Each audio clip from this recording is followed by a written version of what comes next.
Have you ever wondered if a letter on a report card really tells the whole story of how smart you are? Like, if you get an A in math, does that mean you're a genius, but a C in history makes you not smart? Here's the thing. For a long time, we've been told that our grades are the main way to measure how intelligent we are. It's like school invented a ruler, and that ruler is your GPA. But that's not really true. Grades mostly show how well you follow rules, memorize facts, and perform on specific tests. They show how good you are at school. And that's important for school, of course. But intelligence is so much bigger than just what fits on a test paper. Think about it. A famous scientist like Albert Einstein, he struggled in some parts of school. He was amazing at thinking about how the universe works, but maybe not so great at remembering dates for a history class. Or consider a brilliant musician who can write beautiful songs but struggles with algebra. Are they not smart? Of course they are.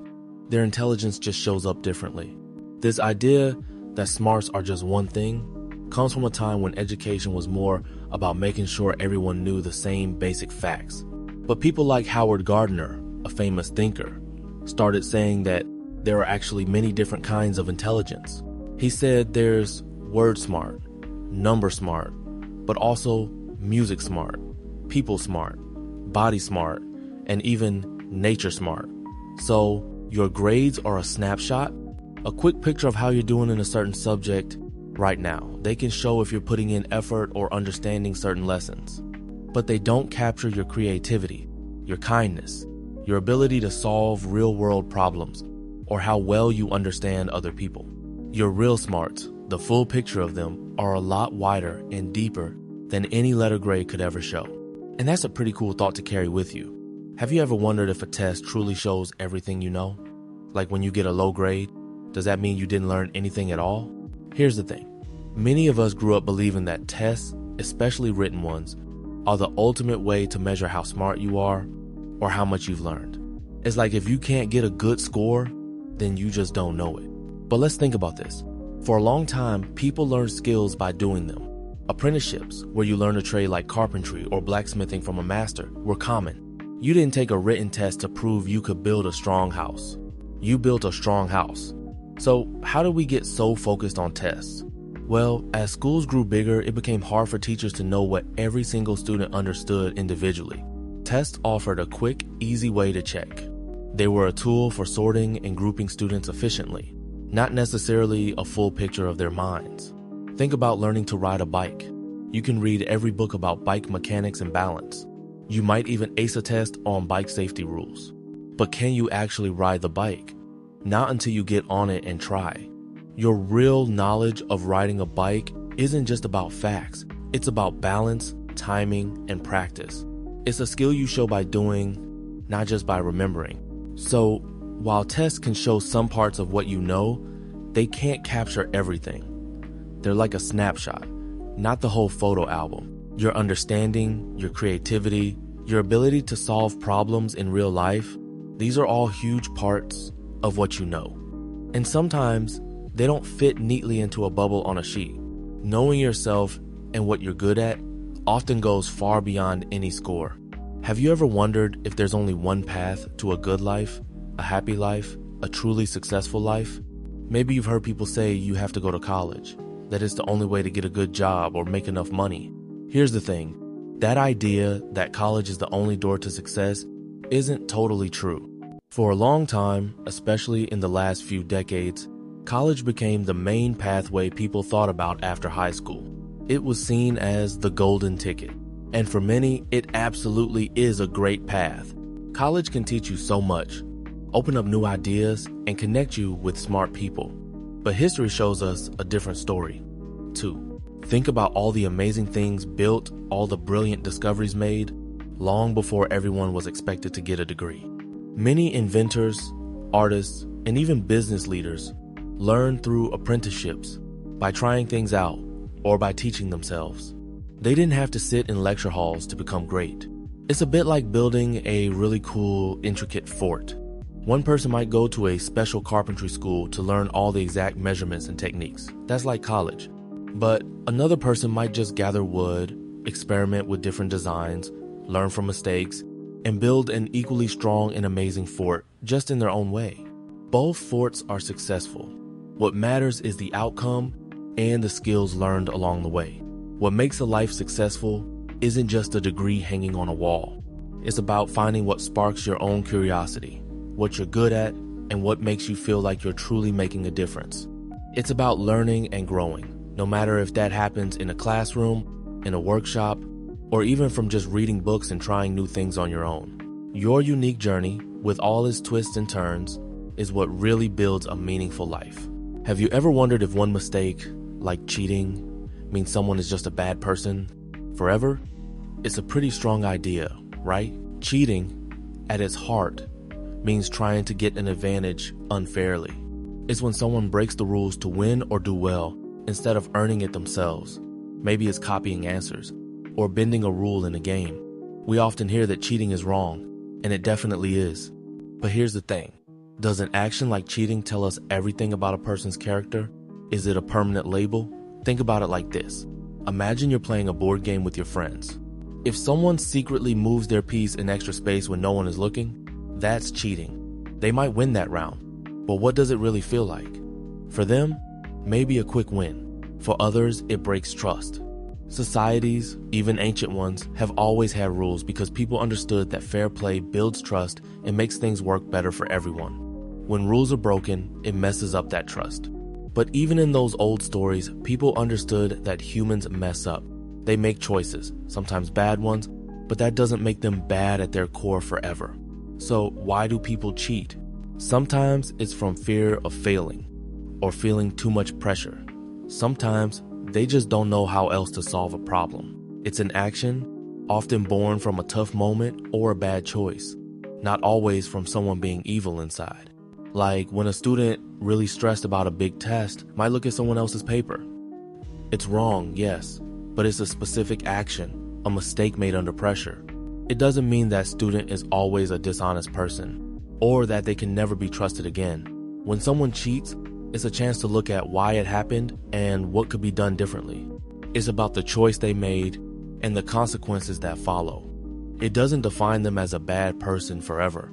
People learn and grow. An action can be wrong, and still, the person who did it can learn from it, make amends, and become a better version of themselves. It's a moment in time, not a sentence for life. Have you ever studied really hard for a test, remembering every single fact, only to forget most of it a week later? It's a common feeling, isn't it?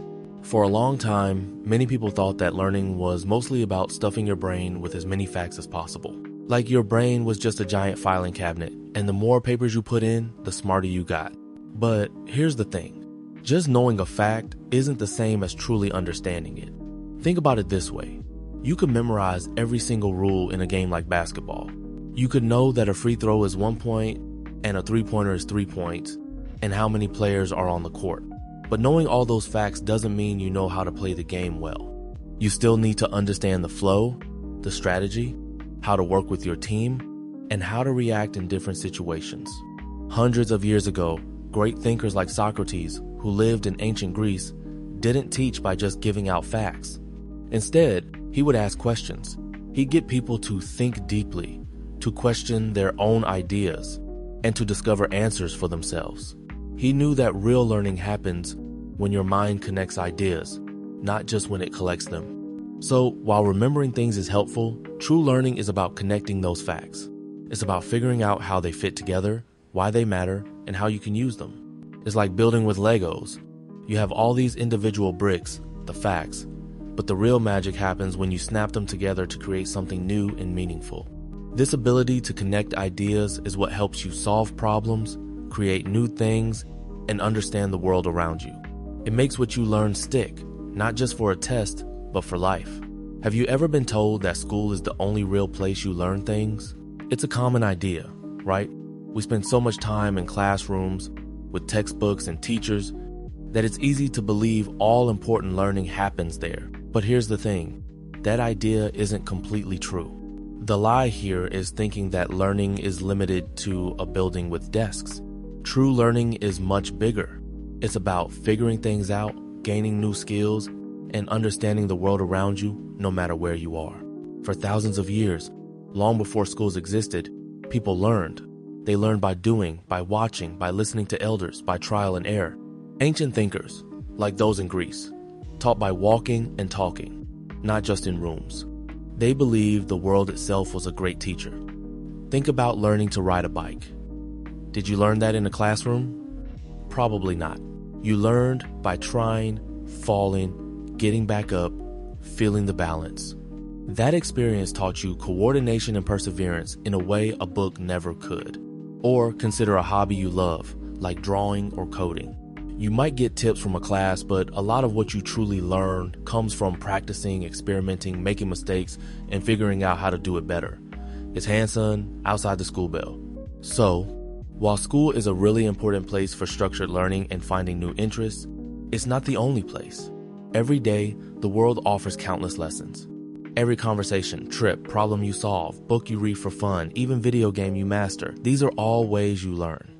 Your curiosity is your best teacher, and the whole world is your classroom. Always open, always ready to teach you something new. And that's a pretty amazing thought, isn't it? Have you ever thought about how much your teachers know? It seems like they have all the answers, doesn't it? There's this common idea, almost like a quiet rule, that teachers are perfect fountains of knowledge. It feels like they know everything there is to know about their subject, and maybe even about everything else too. But here's the thing, that's not really how it works. No one, not even the smartest teachers, knows absolutely everything. Knowledge is always growing. New discoveries happen every day in science. History keeps being re-examined, and even our understanding of art changes over time. Your teachers are experts, yes, and they've studied a lot. But they are also always learning, just like you. For a long time, people looked at teachers, or wise elders, as the complete holders of truth. It was like they were living books, full of all the facts. But think about it, the world itself is constantly changing. What was true yesterday might be updated today. This idea helps us remember that knowledge isn't a finished book. It's more like a river that keeps flowing and changing. Imagine your favorite video game. The people who created it know a lot about how it works, but even they might discover new glitches, or players might find ways to play that the creators never even thought of. Or think about a scientist. They might spend their whole life studying one tiny thing, like a certain type of bug. They become super experts, but they don't suddenly know everything about space, or ancient Rome, or how to fix a car. Everyone has their areas of knowledge and their areas where they're still figuring things out. So when your teacher says, I don't know, but let's find out, that's not a sign of weakness. It's actually a moment of honesty and a real example of what learning is all about. It shows that learning isn't just about collecting facts. It's about being curious, asking questions, and understanding that the journey of knowing never truly ends. It means we all, teachers and students alike, are part of this amazing, never-ending discovery. Do you ever feel like when you mess up even a little bit, it means you've totally failed? It's easy to think that way, isn't it? Like mistakes are giant stop signs on the road to success. But here's the thing, what if mistakes aren't really failures at all? What if they're actually signals showing us how to get better? This idea that mistakes are bad is something we often learn, but it's not always true. For a long time, thinkers and inventors have understood this. Take someone like Thomas Edison, who created the light bulb. He tried thousands of times before he found the right way. When people asked him about all his tries, he didn't say he failed. Instead, he said, I have not failed. I've just found 10,000 ways that won't work. He saw each mistake as a step closer to figuring out the answer. It's kind of like learning to ride a bike. You fall a lot. You wobble, you steer wrong, you skin your knee. Each fall isn't you failing at riding a bike forever. Each fall teaches you balance, or how to turn, or how fast to go. You learn from what didn't work. The mistake wasn't the end of your bike riding dream. It was just part of the lesson. It's how your brain figures things out, trying different paths until one works. So, when you make a mistake, remember it's not a sign that you're not smart or that you can't do it.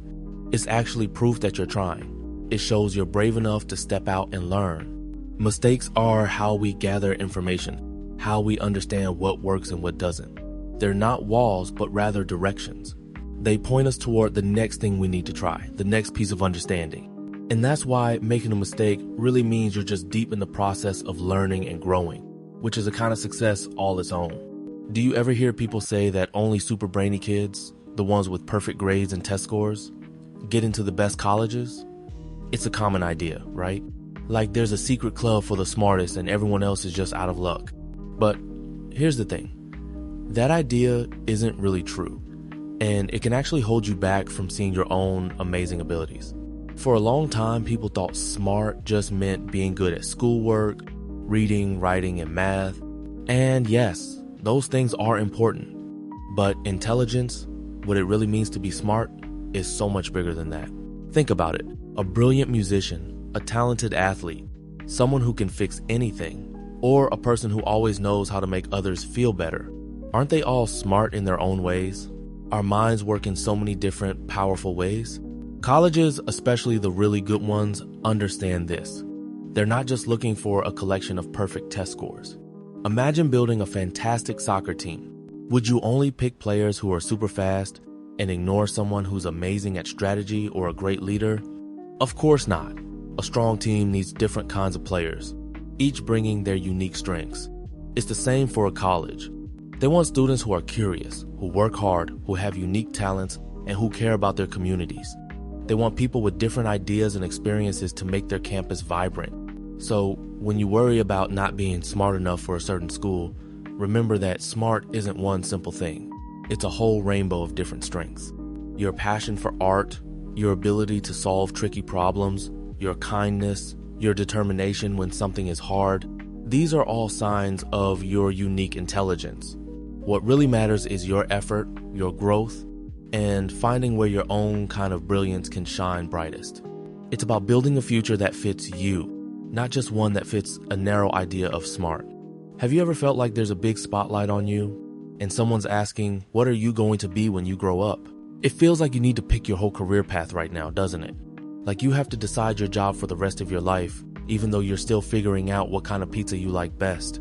Here's the thing, that idea that you must choose your absolute final career path right now is one of those big education lies. For a long time, especially after big factories grew, people were told to pick one job and stick with it forever. This made sense when the world needed specific workers for years, but the world changes, and you change too. Think about it like this. When you play a new video game, do you pick your main character and all their powers right at the start, without knowing what the levels are like? Probably not. You explore. You try different characters, different weapons, different ways to play. Maybe you start as a warrior, but then you realize you're really good at being a mage. You learn. Life works a lot like that. It's not about making one huge, perfect choice for your career when you're young. It's about exploring. It's about trying different subjects, learning new skills, even just trying hobbies or volunteer work. You get to figure out what sparks your interest, what you're good at, and what truly makes you feel alive. So don't feel like you have to nail down every single step of your professional life right now. Instead, focus on learning, growing, and being open to new possibilities. Your path will unfold, one step at a time, like an adventure. It's okay to not have all the answers. The journey of discovery is the real work. Have you ever stopped to think about what the real world actually means? And does school really get you ready for every single part of it? For a long time, many people believed school was the one place where you'd learn everything you needed. You'd get your facts, your skills, and then you'd be all set to go out and live your adult life. The idea was that once you finished school, you were fully baked, ready for anything life threw at you. But here's the thing, life outside of school is super messy and always changing. School definitely teaches you a lot of important stuff. You learn how to read, how to do math, and about history and science. These are like the strong beams and foundation of a house. You need them, and they hold everything up. Think of it this way. Learning to swim in a pool is great. You learn the strokes, how to breathe, and how to float. But swimming in an ocean is different, right? There are waves you didn't expect, strong currents, and maybe even something brushing your leg. The pool taught you the basics, but the ocean needs you to adapt and keep learning as you go. So, school gives you awesome tools and a great starting point. It helps you build a way of thinking, how to solve problems, and how to learn new things. But it doesn't give you every single answer for every possible situation you'll face. Instead, it helps you become curious and flexible. It teaches you how to keep learning long after the final bell rings. because the real world is an endless classroom, and that's why it matters. Have you ever wondered if being popular in school truly matters later in life? It's a common thought. It feels like everyone focuses on who's in or out. The idea often goes that if you're popular now, doors will open for you later. Great jobs, good friends, an easier path. But here's the truth. While having friends and social skills are important, school popularity isn't the real key to future success. Popularity can sometimes be about fitting in or just having many people know your name, even if they don't truly know you. It often comes from quick trends or surface connections that don't last. Think about a tree. When you see a tree with bright, beautiful flowers, it gets admired, right? But what makes that tree strong and able to grow for many years? It's not the flowers. It's the deep, hidden roots. They reach down into the earth, gathering strength and nutrients. Those roots are like your true skills, your character, your kindness, and your hard work. They don't always show, but they support everything you do. Ancient thinkers long ago weren't focused on who had the most admirers. They valued wisdom, courage, and a good heart. They believed these inner qualities made someone's life truly meaningful and successful, not just what others thought of them in a moment. So, while it's nice to be liked, remember that building deep, strong roots, developing your talents, being genuinely kind, and learning to solve problems is what will truly help you grow. That lasting strength is far more valuable than any temporary popularity. Does learning really just stop the minute you finish school? You might hear grown-ups say, once you get your diploma, you're done with books. And that sounds easy, right?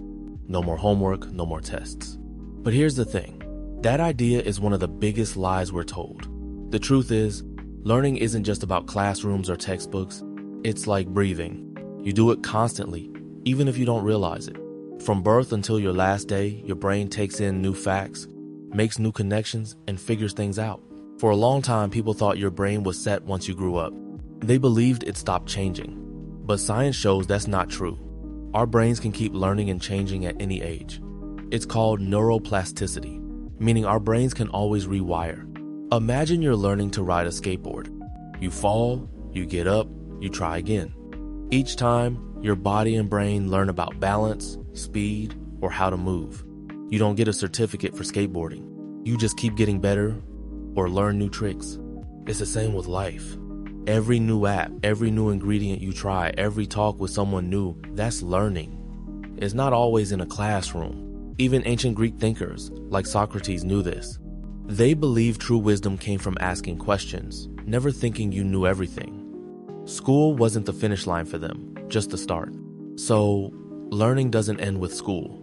That's just not how our minds work. Our minds are built for curiosity and exploring. The world is full of amazing things to discover, and every day offers a chance to understand more, to grow wiser. It's an endless adventure, and you're always invited. We've all heard it, right? That math is something you'll use every single day, no matter what. Like you can't even buy candy without doing some complex equation. But here's the thing. While you might not be solving for X when you're picking out clothes, the bigger idea behind math, thinking clearly, seeing patterns, solving problems, that part is super useful. The lie isn't that math is useless, but that you need to be a math genius for regular daily stuff. Most people just need basic adding and subtracting to get by.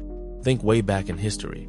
People weren't doing calculus to build huge pyramids, but they totally understood shapes, sizes, and how things fit together. Math wasn't just about numbers then. It was a way to understand the world. It was like a special language they used to describe nature, build amazing things, or even make music. An old Greek thinker named Pythagoras even found math in how musical notes sounded good together. It was about seeing the order and logic in everything. And that's how it works today too. Say you're deciding the best way to arrange your bedroom. You're using spatial thinking, which is like a cousin to math. Or when you figure out how long it'll take to walk to a friend's house based on how far it is, you're doing a quick estimate. Your brain makes a mini plan with distances and time. Even figuring out how much screen time you have left, that's a kind of math. You're managing time and resources.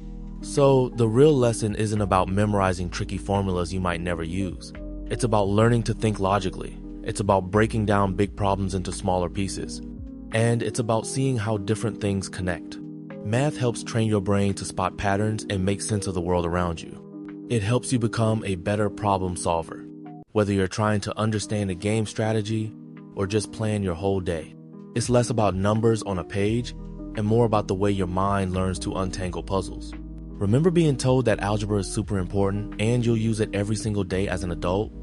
Like, for sure, you'll be solving for X when you're buying groceries or planning a road trip. Here's the thing. For most of us, that's not quite how it plays out. Algebra, at its simplest, is just a way to solve problems where you don't know all the numbers. You use letters like X or Y to stand in for those missing pieces. Then you use rules to figure out what those letters really mean. It's like a puzzle where you have some clues and you need to find the missing part. This way of thinking started long ago, with people in ancient civilizations trying to figure out things like how much grain they needed or how big a field was. They used it to organize their world and make predictions. It was a powerful tool for big, complex problems. But here's the reality for your daily life. When was the last time you needed to solve 2x plus 5 equals 17 to figure out how many snacks to buy? Probably never. If you're figuring out how many hours you need to work to save up for new shoes, you're doing simple math, maybe some budgeting. You're not usually setting up complex algebraic equations. Most jobs that use advanced algebra are specific ones, like engineering, coding, or certain kinds of science. So, why do we spend so much time on it? It's not always about the exact equations. It's about training your brain to think in a certain way. It teaches you to break down big problems, to see patterns, and to think step by step. It's about learning to solve puzzles, even if those puzzles aren't always real-life algebra problems. It builds a kind of logical muscle in your mind, which can help you understand things better, even if it's not directly applied. And that's why it matters. Have you ever sat in class, maybe in history or algebra, and thought, do I really need to know this? Is this just as important for me as for the person next to me? The idea we're often told is that every single school subject is equally important for everyone who learns it. Like math, art, science, and English all matter the exact same amount for every student. But here's the thing. While all subjects are super important for society as a whole, they might not be equally important for your unique path. Think about it. Our world needs all kinds of people. Brilliant scientists, amazing artists, skilled builders, and caring doctors. Each of these jobs uses different skills, different kinds of knowledge. Back a long time ago, some thinkers believed everyone should know a little bit of everything to be a well-rounded person. And that's a nice idea for a general understanding. But imagine a city. You need plumbers to fix pipes, chefs to cook food, and musicians to create art. Is the plumber's job equally important for the chef's daily work? No, not really. They both matter for the city to run, but their individual jobs need different kinds of focus. It's a bit like that with you. You have unique talents and interests. Maybe you love writing stories, but numbers make your head spin. Or maybe you can build anything with your hands, but poetry just isn't your jam. That's okay. The truth is, it's not about being equally amazing at everything. It's about finding what sparks your curiosity and where your natural strengths lie. Education helps you try out different things. It gives you a base, but it also helps you see what truly connects with you. Your journey isn't about being good at everything. It's about finding the special ways you can contribute to the world. And that's a beautiful thing. Have you ever stopped to really think about rules? They're everywhere, at home, at school, in games. Most times, rules are good. They keep us safe, help things run smoothly, and ensure everyone gets along. The idea is, if you just follow every rule, every single time, you'll always do the right thing. But here's the thing, life isn't always so simple. This idea that blindly following all rules is always the best path can sometimes stop us from growing. Rules are often made for general situations, for what usually happens. They can't cover every unique moment or new discovery. Think about this. For ages, people believed the sun went around the earth. That was the accepted rule for how the universe worked. But then Galileo Galilei looked closer. He saw things that didn't fit. He questioned the old rule, even when it was hard, and showed us the earth goes around the sun. If everyone just stuck to the old rule, we wouldn't understand space like we do. Imagine the school rule. Always walk on the right side of the hallway. Good for avoiding crashes. But what if there's a fire drill and the right side is blocked? Strictly following that rule might put you in danger. In that moment, the real goal isn't the rule, but getting to safety. So, it's not about ignoring rules or breaking them for no reason. It's about understanding why a rule exists. It's about learning to think for yourself. Sometimes, life asks us to consider more than just a command. Wisdom isn't just following. It's also seeing the bigger picture. It's about knowing when to adapt and helping make new, better rules. It's about using your brain and heart to navigate the world. Have you ever heard someone say that your brain is fully grown by the time you're a teenager? Or that after a certain age, it's harder to learn new things because your brain is set? It's a common idea, and it's one of those beliefs that sounds true, but here's the thing, it's not quite right. While the physical size of your brain mostly finishes growing by early adulthood, its ability to change and learn never truly stops. This amazing ability is called neuroplasticity. For a long time, many people, even scientists, thought the adult brain was pretty much fixed. They imagined it like a finished building, unchangeable once built. But over the last few decades, we've learned so much more. We discovered that your brain is more like a living, constantly changing garden. It's always creating new pathways, strengthening old ones, or even letting go of ones you don't use anymore. Think about learning to ride a skateboard, or trying to master a new song on a guitar.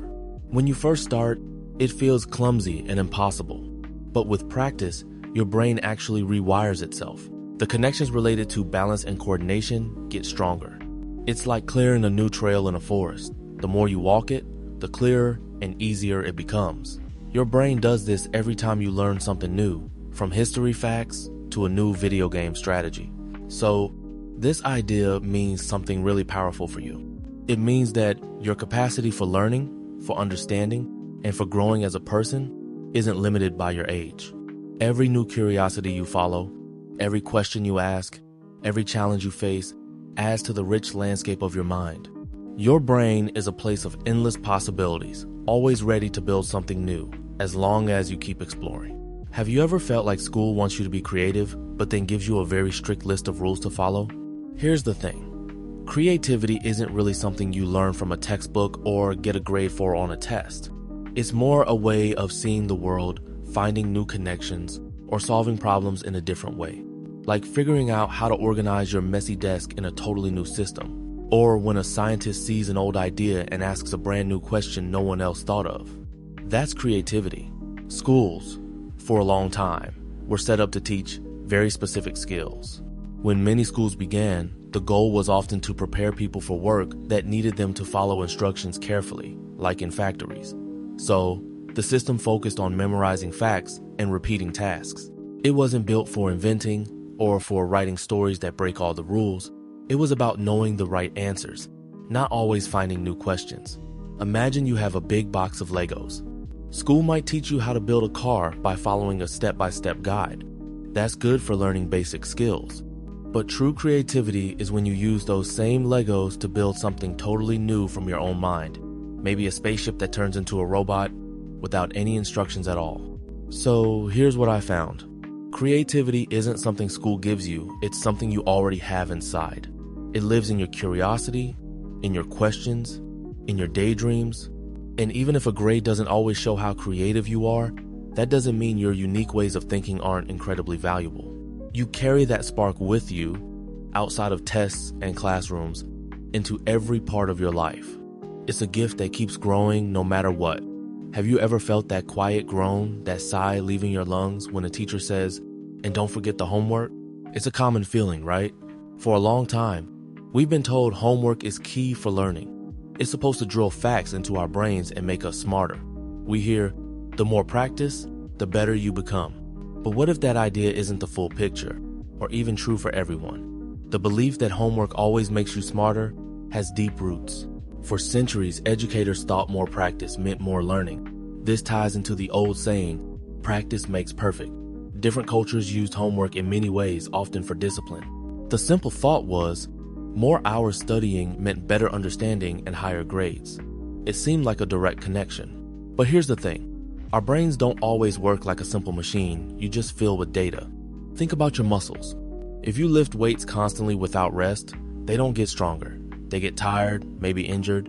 But if you lift, then rest, then lift again. That's when muscles build strength. Learning is like that. Our brains need space to process new information and make connections. It's not just about endless repetition. So maybe smarter isn't just about how many hours you spend on worksheets. Perhaps true understanding comes from knowing how you learn best, giving your brain time to absorb things, and finding meaning in what you study. It's more than checking off assignments. It's about building a real connection with knowledge. Sometimes real growth happens when we get room to wonder, explore, and just rest our minds. Ever feel like summer break is just a big empty space, a time when you're supposed to simply exist? Like it's just for doing absolutely nothing productive or nothing that matters. Here's the thing. That idea is a common lie we're often told. The truth is, summer break isn't about being empty. It's about refilling, recharging, and growing in ways that school sometimes can't offer. It's a different kind of doing, not an absence of it. Think about it this way. Even machines need to cool down or get maintenance. A car can't run forever without needing to stop for gas or an oil change. And your brain and body are way more complex than a car. Historically, breaks were built into the school year for different reasons, like helping out on farms or just because long stretches of intense learning can wear you out. But the deeper idea behind a break isn't to become completely idle. It's about letting your mind process, explore, and find new connections. Imagine a musician who practices every day. They get really good, but even they need breaks. Those breaks aren't doing nothing. They're allowing their muscles to rest, their brain to consolidate what they've learned, and maybe even dream up new melodies. Or think of a phone battery. It needs to charge up again to be useful. Your brain and creativity are similar.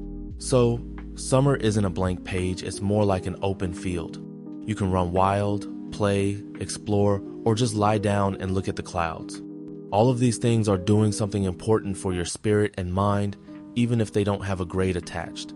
It's a chance to learn about yourself, follow a curiosity, or just be calm. And that's a very valuable thing. Do you ever finish reading a chapter in a textbook and feel like you should know the stuff, but it hasn't really clicked?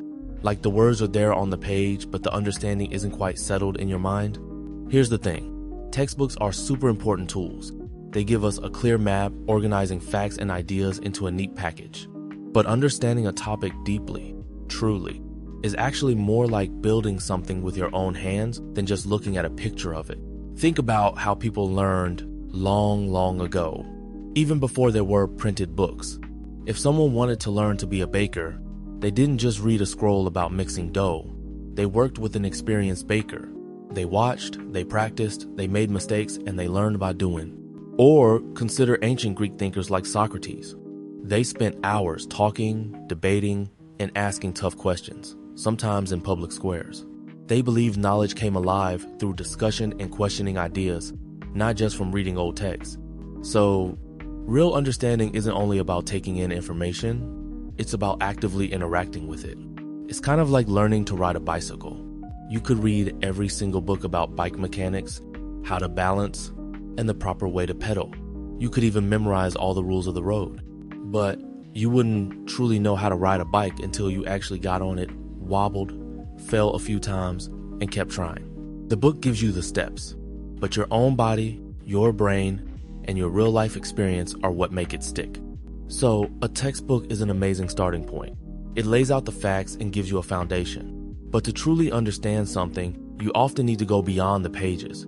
You might need to question it, discuss it with friends or a teacher, try to explain it in your own words, or even apply it to a real problem. This can help you connect the dots in your own mind in a much stronger way, and that's why it matters. Deep understanding comes from engaging with ideas, making them truly your own, and letting your curiosity lead you to explore far beyond what's just written in a book. It makes learning a much richer, more personal journey, kind of like discovering a new path yourself. Have you ever heard someone say history repeats itself? Like everything that happened before will just happen again exactly the same way. It's a common saying, and it feels true sometimes, right? But here's the thing, that's not quite how it works. History doesn't really repeat itself like a broken record. It's more like it rhymes, or maybe it sends us echoes from the past. What does that mean? It means we often see similar kinds of problems or situations come up again and again. You might see struggles over power, or disagreements about resources, or even big ideas about fairness that feel familiar across different times. But the specific details are always different. Think about it. The people involved are new. They have different ideas, different ways of communicating, and different tools. Technology changes everything. The world itself is always moving forward, learning and changing. We have different knowledge now, and our world is much more connected than it used to be. So even if a situation feels familiar, the stage, the actors, and even the script are never exactly the same. It's a bit like when you're trying to learn a complicated move in a video game. You might fail a few times, making similar mistakes. Maybe you fall off the same ledge or miss the same jump, but each time you learn a little bit more. You adjust your timing, or you try a different approach. So when you try again, it's not an exact repeat of your first try. You bring new knowledge, new muscle memory, and a fresh strategy. The challenge might feel familiar, but you are different and your actions are new. And this idea is actually really powerful. It means we aren't trapped by the past. We can look at what happened before, understand the patterns, and see the echoes. We can learn from mistakes and also from successes. But because it's never an exact repeat, we always have a chance to make different choices. We can choose to respond in new ways, to create different outcomes. It reminds us that our actions today are truly important because they shape a future that has never happened before. It means we have agency, a real say in how our story unfolds. Think about it. When you were younger, it probably felt like the adults around you knew absolutely everything. They seemed to have a ready answer for every single question, right? But here's the thing. That idea that grown-ups are walking encyclopedias isn't quite true. It's a comforting story we sometimes tell ourselves. The truth is, no one knows everything. Not the smartest teacher or your wisest grandparent or even the most famous scientist. For a long time, people believed knowledge was something you just got from elders or books. But history shows us a different path. Think about ancient Greece. A thinker named Socrates often said he knew nothing at all. He believed true wisdom was realizing how much you don't know. He spent his life asking questions, not just giving answers. And that's why it matters. The world keeps changing, and new questions keep popping up. Old answers might not fit new problems. It's a bit like navigating a giant, unexplored forest. Older scouts might know the paths they've walked before. They can tell you where the stream is or where the berries grow. But then, a new part of the forest opens up, or a big storm changes everything. Suddenly, even the most experienced scout has to pull out their compass and figure things out alongside everyone else. They have tools and experience, but they still have to explore new territory. So, it's not about adults having all the answers, but about them having some answers and, more importantly, having learned how to find answers. This means your curiosity isn't a problem. It's your superpower. It means we're all still learning, all still exploring that vast forest together. And that's okay. It's actually wonderful because it leaves room for you to discover new things and ask your own brave questions. Have you ever felt a little shy about asking another question, maybe in class or when trying to understand something new? It's like we're sometimes told, without anyone actually saying it, that too many questions can be a bother. This idea that curiosity is somehow annoying is one of those big untruths we often pick up. But here's the thing, asking questions isn't annoying at all. It's actually how we learn everything important. Think about it. Every new discovery, every big idea started with someone asking why, or how does that work? People like the ancient Greek philosopher Socrates believed that asking questions was the best way to find out what's true. He famously said that the only true wisdom is knowing that you know nothing, which means you always have more to learn by asking questions. Imagine you're trying to build a really complex Lego set without instructions. You'd have a ton of questions, right? Where does this piece go? What's next? Each question helps you figure out the puzzle step by step. That's exactly how our brains work. When we ask questions, we're not being annoying. We're trying to put together the puzzle pieces of the world.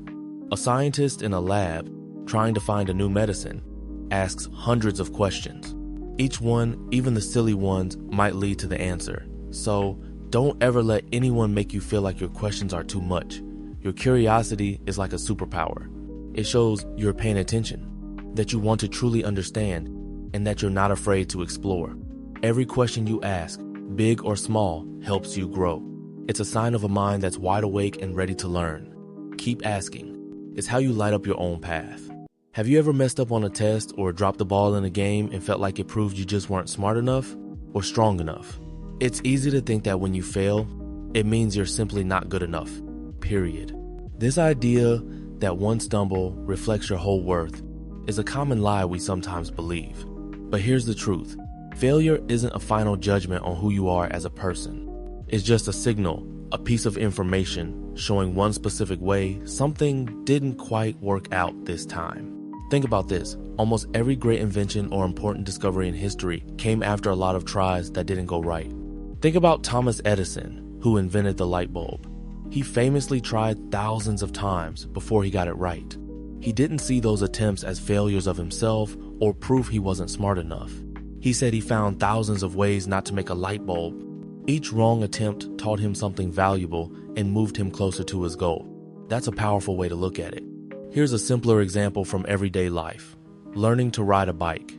No one just hops on for the first time and rides perfectly. You fall, you scrape your knee, but those falls don't mean you're not good enough to ride a bike.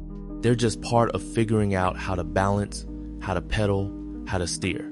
Each little mishap teaches your body something new, building connections in your brain. And that's why it matters.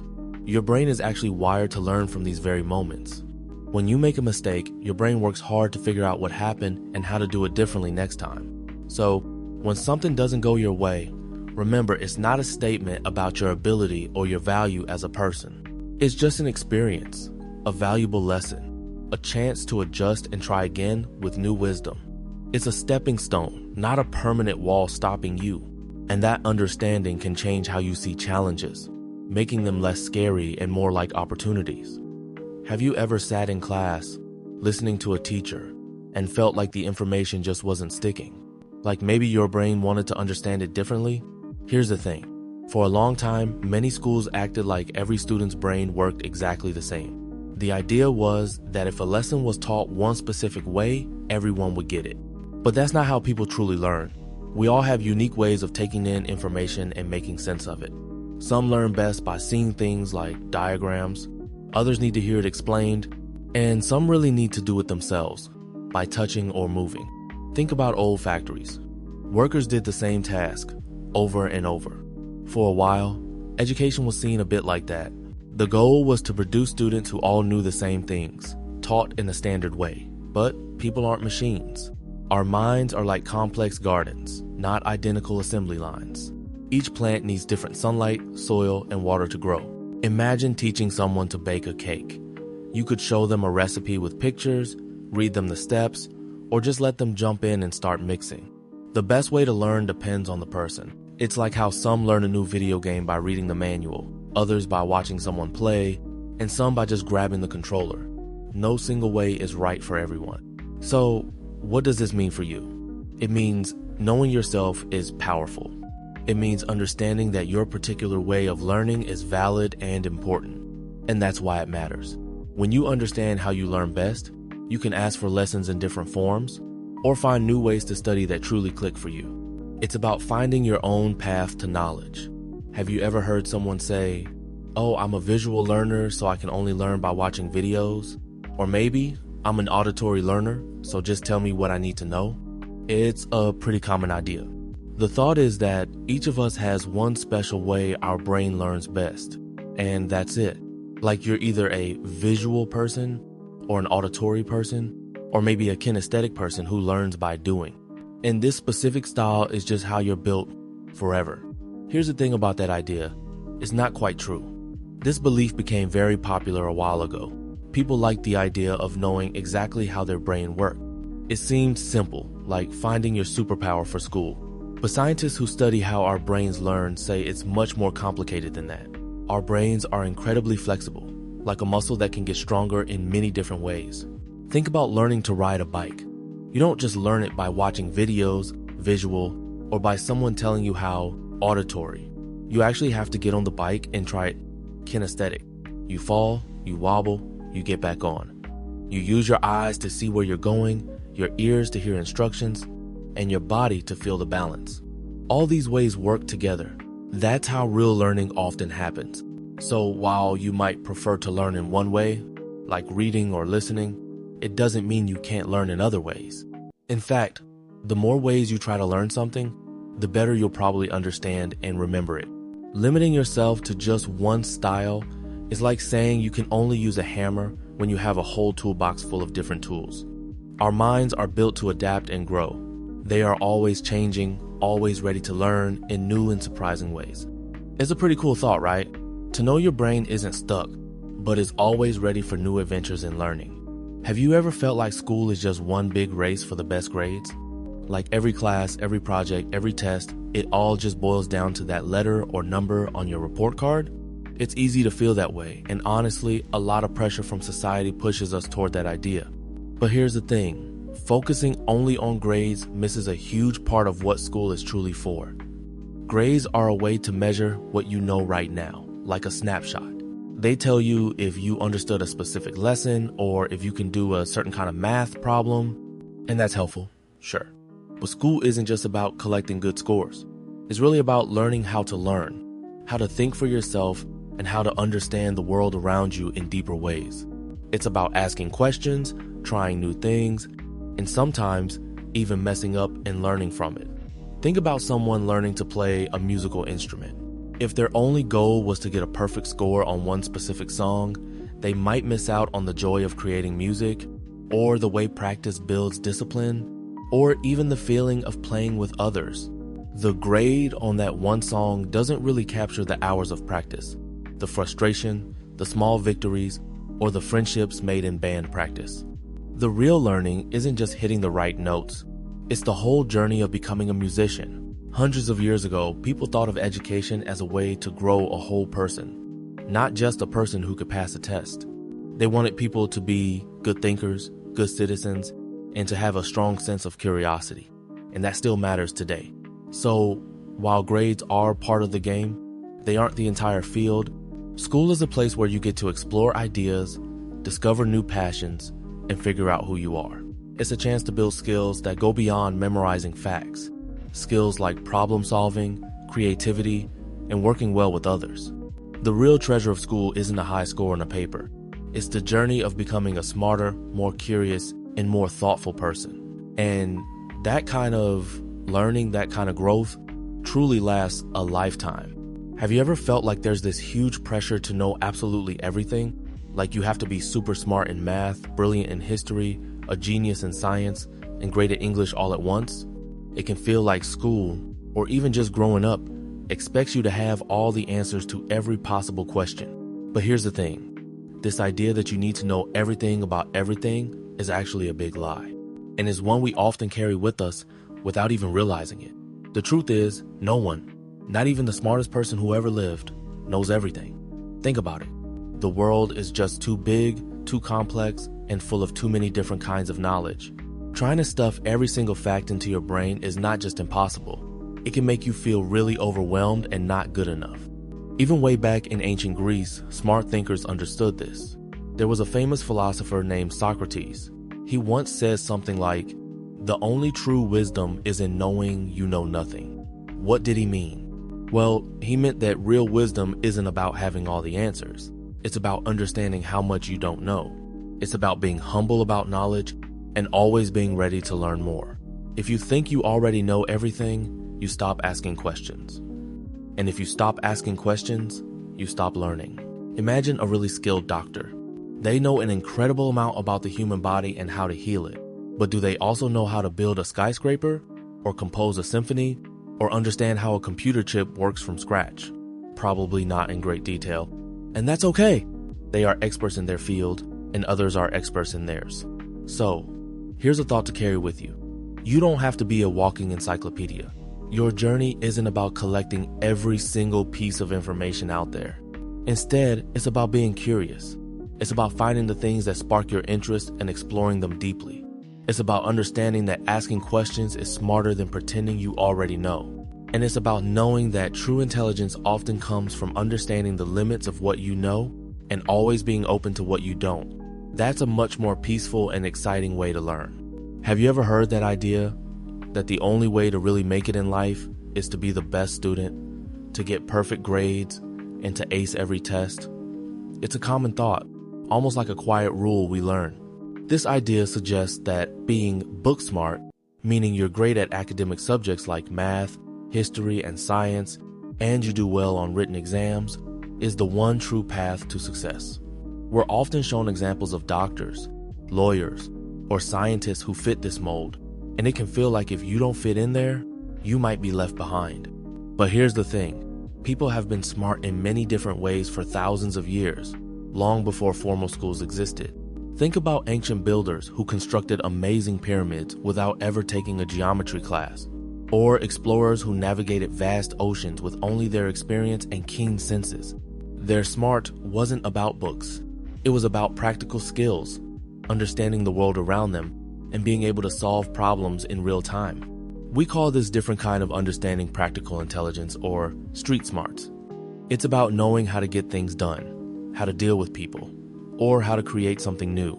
For instance, maybe you know someone who struggles a bit in English class, but they can perfectly fix any broken gadget or understand how an engine works just by looking at it.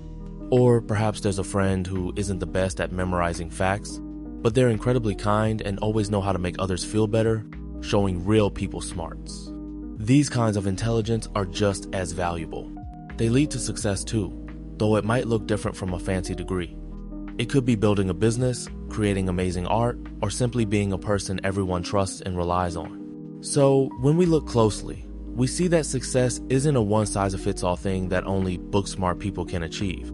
It truly comes in countless forms, born from all sorts of talents and ways of being intelligent. Your own unique way of thinking and solving problems, whatever that may be, holds its own special power.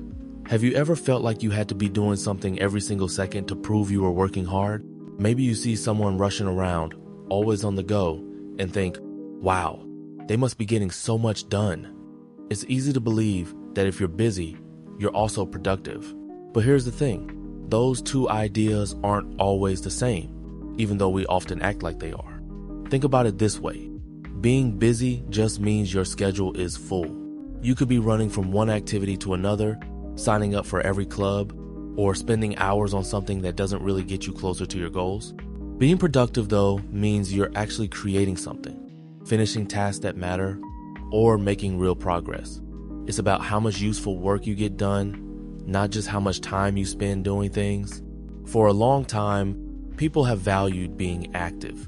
In the past, especially as industries grew, the idea that time is money became really popular. People were paid by the hour, so more hours meant more money, which made busyness seem like the ultimate good thing. This way of thinking sort of trained us to admire constant movement, even if that movement isn't leading anywhere important. We see someone who looks stressed and overworked, and sometimes we admire them for it, thinking they're achieving so much. But imagine a painter. They could spend all day moving paints around, cleaning brushes, and organizing their studio. That's busy work. Or they could spend a shorter time truly focusing, mixing the right colors, and making actual strokes on the canvas that turn into a beautiful picture. The second painter is productive. Or think about a soccer player who runs all over the field but never touches the ball or helps the team score. They're busy, but not productive for the team's goal. So, the next time you feel the pressure to always be doing something, pause for a moment. Ask yourself, is this activity truly helping me get where I want to go? Is this busy work? Or is it actual progress? Maybe true strength isn't about how much you juggle, but how wisely you choose what to hold on to. It's about working smart, not just working hard. Have you ever been in the classroom and it gets super quiet? Like so quiet you can hear the clock ticking, or maybe even someone breathing? We often think this kind of silence is the best sign that everyone is learning. The idea is if students are silent, they are paying attention, listening, and soaking everything in. It makes sense on the surface, right? No talking, no distractions, just pure focus. But here's the thing. Silence in a classroom doesn't always tell the whole story. While some quiet moments are definitely for deep thinking and concentration, other times silence can mean something else entirely. Maybe someone is totally lost and confused, but too shy to speak up. Or maybe their mind has wandered off, daydreaming about what they'll have for lunch, or their favorite video game. They're quiet, but are they actually learning right then? For a long time, many schools believed strict quiet was really important. It was a way to keep order and show respect for the teacher. If a student was silent, they were seen as disciplined and ready to learn. But learning is much more than just sitting still and being quiet. Think about a time you tried to learn something new. Maybe it was riding a bike or playing a new game. Were you perfectly silent the whole time? Probably not. You might have asked questions, made mistakes, even laughed or grunted in frustration. Consider a chef in a busy kitchen. Sometimes they're quiet, carefully chopping vegetables. But other times, they're yelling out orders, tasting, talking to their team. Both moments are part of the learning and creating process. True learning often involves asking questions, discussing ideas, even making a bit of noise as you work through a problem with a classmate. It's about being engaged, even if that engagement looks different for everyone. So, while silence can be golden for concentration, it's just one small part of what real learning looks like. The important thing isn't how quiet a room is, but how active and curious the minds inside it are. Have you ever heard someone say that? The idea that your closest friends now will just disappear after high school, it can feel scary. Like, are these connections temporary? Here's the thing. It's not exactly a lie, but it's not the whole truth. It's more about how human connections change as we grow. It's not that high school friends become worthless. Instead, the kind of connection might change. Think of it this way. In high school, friends are often the people right next to you, sharing the same things. You share classes, lunch, hallways, sports. Being together a lot creates a strong, immediate bond, like a seed needing daily water and sunlight. As you get older, in college, at work, or in new towns, daily shared experiences become less common. You meet new people. Some high school friends stay close, becoming lifelong companions. These friends put in effort to keep the connection. They're like the strong, steady trees in your life's garden. But many others might drift. Not because anyone did anything wrong, but because life naturally pulls people in different directions. These friendships don't just not matter. They mattered a lot then. They shaped you, gave you memories, and taught you about friendship and trust. They were like beautiful flowers blooming for a season. Ancient thinkers like Aristotle talked about different kinds of friendships. Some for usefulness, like study buddies. Some for fun. Others for deep respect, which often lasts longest. High school years offer a mix of all these. So the lie isn't that these friends won't matter. It's that the way they matter might change. Value the bonds you have now. As you grow, your circle might shift, but the lessons and memories from these friendships will always be part of you. They shaped you, and that kind of mattering lasts a lifetime. Have you ever turned in a paper feeling really good about your ideas, but then got points off because of a few spelling mistakes? It can sometimes feel like those small errors matter more than all the amazing thoughts you put on the page. And here's one of those tricky education lies we sometimes hear. The idea that perfect spelling is the most important thing. It can make it seem like if your words aren't spelled just right, your brilliant ideas somehow lose their value. But think about it. For a long, long time, spelling wasn't nearly as strict as it is today. Even famous writers like William Shakespeare spelled words in different ways, sometimes even in the same play. The English language was still finding its rhythm, and different people spelled things how they heard them. What truly mattered then, and still does now, was the message, the story, the connection being made. Imagine a scientist, maybe someone who discovered a new way to clean our oceans. Let's say their lab notes were full of amazing breakthroughs, detailed plans that could save our planet. Would it truly matter if a word or two was misspelled in those notes? Of course not. The idea, the discovery, the solution, that's the powerful part. Or think about a friend telling you an exciting story. If they mix up a word or two while talking, you still get the whole thrilling picture, right? Because the story, the actual content, is what grabs you. So while learning to spell well is definitely a valuable skill, it helps us share our thoughts clearly and shows respect for the reader. It's crucial to remember what truly comes first, the thought itself. Your imagination, your unique insights, your ability to connect ideas and tell stories are the real treasures you bring to the page. Spelling helps polish the gem, making it shine brighter, but it's not the gem itself. Don't let the fear of a misplaced letter stop you from putting your biggest, boldest ideas out there. Because your ideas, even with a few wobbly letters, hold the power to change minds and move hearts. Do you ever think about how much we type versus write by hand? Keyboards are everywhere, right? For a long time, we were taught handwriting was super important, maybe even more important than typing fast. For many years, that was true. Handwriting was the only way to put words on paper, essential for notes, letters, or any communication. It was the main skill for written communication. But is it still more important today? The lie isn't that handwriting lacks value, but that it always outweighs typing. Things are different now. Both skills have unique value. For thousands of years, writing by hand was how ideas spread. This physical act of forming letters connected deeply to how our brains learned. It's like building a thought map in your mind. Here's an example. When taking notes in class, some type, others write by hand. Studies suggest writing notes by hand helps you process information more deeply. You can't write every word, so you summarize. This helps you remember better. Typing is fast, but sometimes you just copy without truly thinking. It's like looking at a map versus walking the path. One helps you remember, the other is quicker. So, is one really more important? It's not about one winning. Both are powerful tools. Handwriting helps with deeper thinking, memory, and creativity. Typing helps with speed and sharing widely. Knowing when to use a pen or a keyboard is the real skill.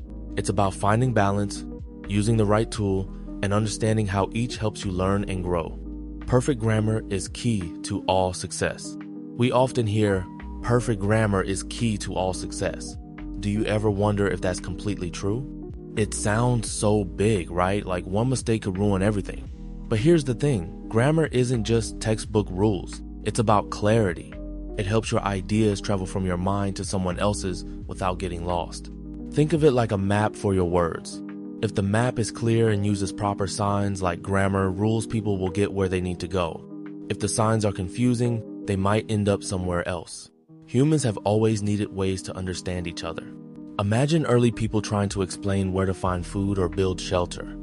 They had to create shared ways of talking, rules for words, so everyone got the same message. That's how language and grammar within it grew. It's a tool we agree to use to build things together, share stories, and even argue fairly. It helps society work. Here's an example. Imagine texting a friend about weekend plans. You write, "Let's eat grandma," instead of, "Let's eat grandma." That tiny comma changes everything, right? One is a warm invitation, the other is alarming. Or maybe you're explaining a science project and your sentences are jumbled. Your teacher might struggle to understand your brilliant idea, not because the idea is bad, but because the explanation isn't clear. So perfect might be a strong word, but clear grammar is important. It's not about never making a mistake. It's about expressing yourself so people truly connect with what you say.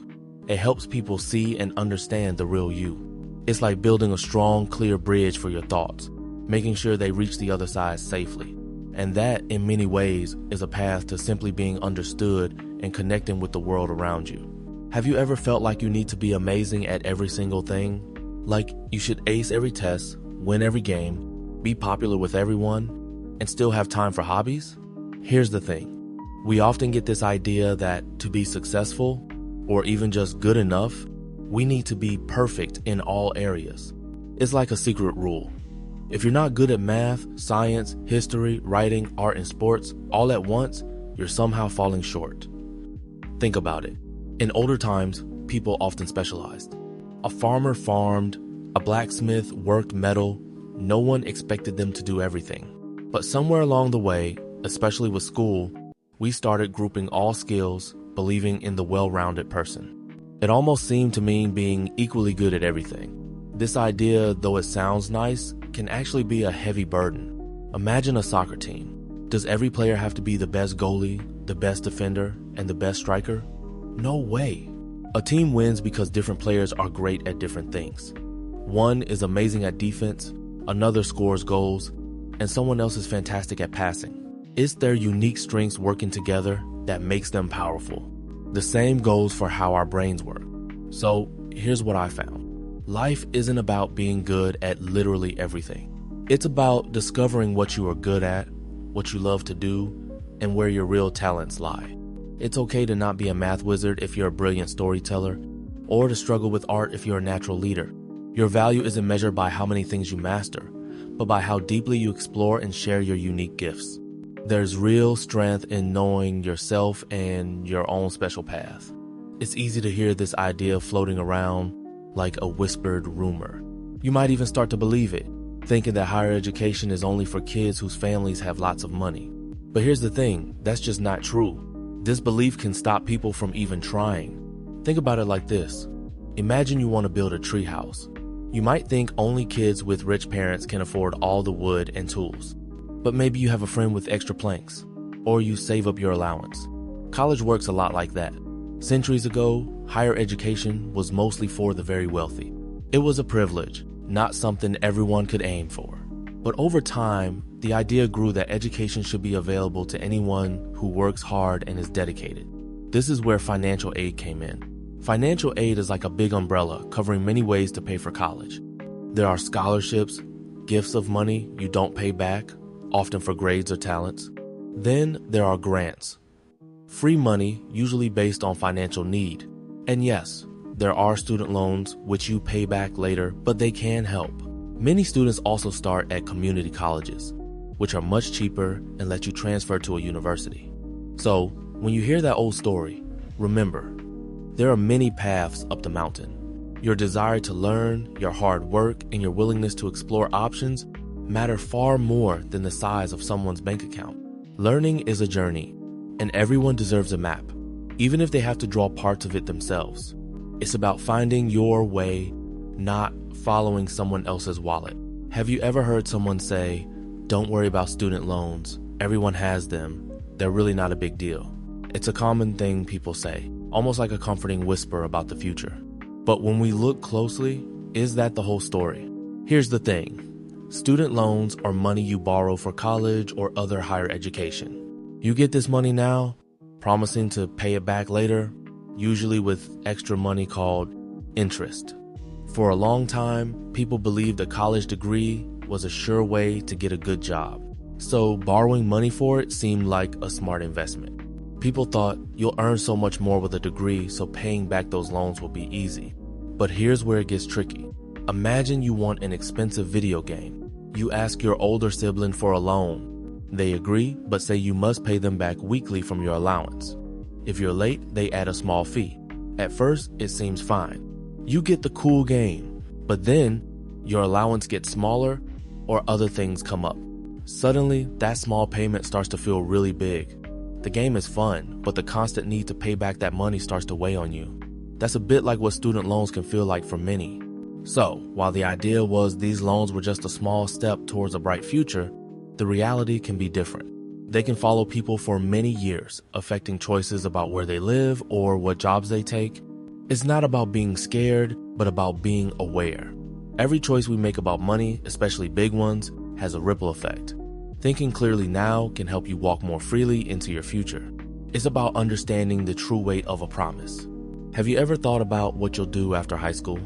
Maybe you've heard people say that whatever you study in college, that's what you'll be for the rest of your life. Like, if you pick engineering, you're an engineer forever no matter what. Here's the thing. That idea that your college major locks you into one specific future is actually one of those big education lies. For a long time, people believed this. It felt like choosing your major was the biggest decision you'd ever make, setting every step of your journey. But that's not really how life works, especially not anymore. Think about it. A long time ago, maybe 100 years ago, jobs were often more rigid. If you became a doctor, you were always a doctor. If you studied law, you were a lawyer. Society was a bit more fixed, so it made sense that people thought their education decided everything. But the world keeps changing, doesn't it? New jobs pop up all the time, and old ones change. Imagine you're really into drawing right now. You might think, okay, I'll go to college for art, and I'll be an artist. But then, maybe a few years from now, you find you also love coding, and you realize you can combine art with game design. Or maybe you discover you're really good at teaching others about art, and that becomes your path.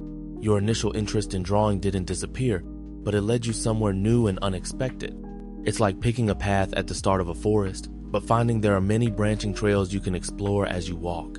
You're not stuck on the first trail forever. Your major gives you a good start, a strong foundation of knowledge and skills. But life is a winding road, full of new interests and possibilities. It's okay to learn and grow, to discover new passions, and to change direction. What you study in college is more like a first step on a very long, exciting adventure, not the map for your entire journey. Have you ever heard adults talk about finding work-life balance? It sounds like a perfect setup, right? Like you can have exactly enough time for your schoolwork or future jobs, and then also plenty of time for fun, friends, and family. The idea is that you can keep everything perfectly level, like a scale, making sure no part of your life gets ignored. But here's the thing. For many people, that perfect, unchanging balance is actually a pretty tricky dream. It's often presented as something you must achieve, or you're doing something wrong. But the truth is, life rarely stays still enough for that kind of perfect split. Think about it. A long time ago, many people worked right where they lived, like on a farm or making things by hand at home. Their work and life were all mixed together. The idea of needing to separate and balance work from life is a more modern thought, born when people started leaving home for long hours to work in factories or offices. We created a divide and then worried about bridging it. Imagine trying to perfectly balance all your school subjects every single day. You have math, English, science, history, and more. And then you also want time for sports practice, or video games, or just hanging out with your friends. Some days you might have a big test in science, so that takes up more time. Other days, maybe your sports team has a big game. It's really hard to give everything exactly equal time all the time. Life kind of moves in waves. So, maybe the lie isn't that you shouldn't try to have time for the things that matter. It's more about the idea that there's a perfect, unmoving balance you can always reach. Instead of a rigid scale, maybe life is more like a shifting landscape. Some days, work or school might take more energy. Other days, personal life gets more attention. What truly matters is finding your own rhythm and making sure you're caring for yourself and the people you love, even when things feel a little out of sync. It's about being flexible, not perfectly balanced. Do you ever think about what you might do for work someday? Maybe you picture yourself as a scientist or an artist, or maybe even a game designer. Here's the thing. For a long time, people believed that whatever your very first job was, that would be your job for life. Imagine picking one thing right after school and doing only that every single day until you retire. This idea comes from an older time, a world that worked a little differently. Back then, maybe your dad worked at the same factory for 40 years, or your grandma stayed with the same company her whole career. Jobs were often simpler, and things didn't change as fast as they do now. If you learned how to be a shoemaker, you were a shoemaker. If you worked on the farm, you worked on the farm. People often stayed in one place, doing one kind of work, because that's what was available and expected. It gave life a sense of steady rhythm, a clear path laid out from the beginning. But here's what's different now. Our world is like a giant, fast-growing tree. New branches sprout all the time. Think about your smartphone. It's constantly getting new apps, new features, new ways to connect. It's not the same phone it was 5 years ago, is it? Jobs are like that too. New kinds of work pop up all the time. Jobs that didn't even exist when your parents were your age. Maybe it's a social media manager, or a drone pilot, or someone who builds virtual worlds. So the idea that your very first job locks you into a lifelong path, that's just not how things work anymore. It's more like trying on different shoes. Your first pair might be great for a while, comfortable and sturdy, but as you grow, you might need different sizes, different styles, different purposes, and that's okay. It's good, actually. It means you get to explore. It means you get to learn. You get to find out what truly fits you, not just what was there at the start. Your path is yours to discover, and it can twist and turn in wonderful, unexpected ways. Have you ever heard someone call another person a geek or a nerd like it was a bad word? Maybe you've even heard someone say it about themselves, like they were admitting something wrong. For a long time, these words made people think of someone who was super smart but perhaps a bit awkward, or someone totally obsessed with things like comics, computers, or science fiction. The old idea was that these people didn't fit in, and their passions were seen as strange, not cool. But here's the thing, that old idea is simply not true. Being really passionate about something and knowing a lot about it is actually a huge strength. Think about it. All through history, the people who really explored a topic deeply, whether it was how the stars moved across the night sky, or how machines could fly, or even just how to tell amazing stories, were often seen as different. People might have called them strange or odd, but these were the very people who moved the world forward. They were the ones who invented new things, discovered new truths, and created art that has lasted for centuries. Take someone today who spends hours learning coding languages, or who knows every single detail of a complex fantasy world from a book or game, or even just someone who reads tons of books on ancient history. They might seem nerdy to some others, but that deep focus, that's exactly how breakthroughs happen. The scientists who helped develop the internet, the engineers who built our smartphones, the writers who created our favorite shows and movies, many of them probably had a geeky interest early on. That intense focus on a specific field is what often changes everything. So, when you hear those words, remember they don't mean something bad. They can actually describe someone who is curious, dedicated, and truly loves to learn. Being a geek or a nerd just means you care deeply about something. And caring deeply about things is a powerful way to live. It lets you explore the world in unique ways and maybe even find your own path to doing something important. Being true to what genuinely interests you is a strength, a quiet power, not a weakness to hide. Have you ever spent hours on a school project stapling, gluing, researching, and then thought, what was the real point of all that? It's a common feeling. Sometimes projects can feel less about truly learning something deep and more about just staying busy. You do the work, yes, but the big aha moment of understanding isn't always there. Think about why we learn. For a long time, people explored things just by asking why and how. The goal was real insight, not just finishing a task. But over time, schools sometimes shifted. They started to value things that were easy to grade, a neat drawing, a report with all the facts. This is where busy work can sneak in. We end up checking off boxes instead of truly thinking. Here's an example. Imagine you're doing a science project on gravity. You could just copy facts from a website onto a colorful poster. You'd finish it, maybe get a good grade for how it looks. But did you really explore gravity? Did you wonder how it affects different things? Or try small tests to see it work? That's the difference. One is just completing a task. The other is a journey of real discovery. It's like cleaning your room just because you have to, versus understanding that a clean space helps you relax and think better. So, the question isn't just, is this project useful? But, am I truly learning something here? The best projects make you curious, make you dig deeper, and help you see the world in new ways. Even if the final result isn't perfect, the journey of thinking and discovering is the real win. It reminds us that learning should feel like an adventure, not just a list of jobs.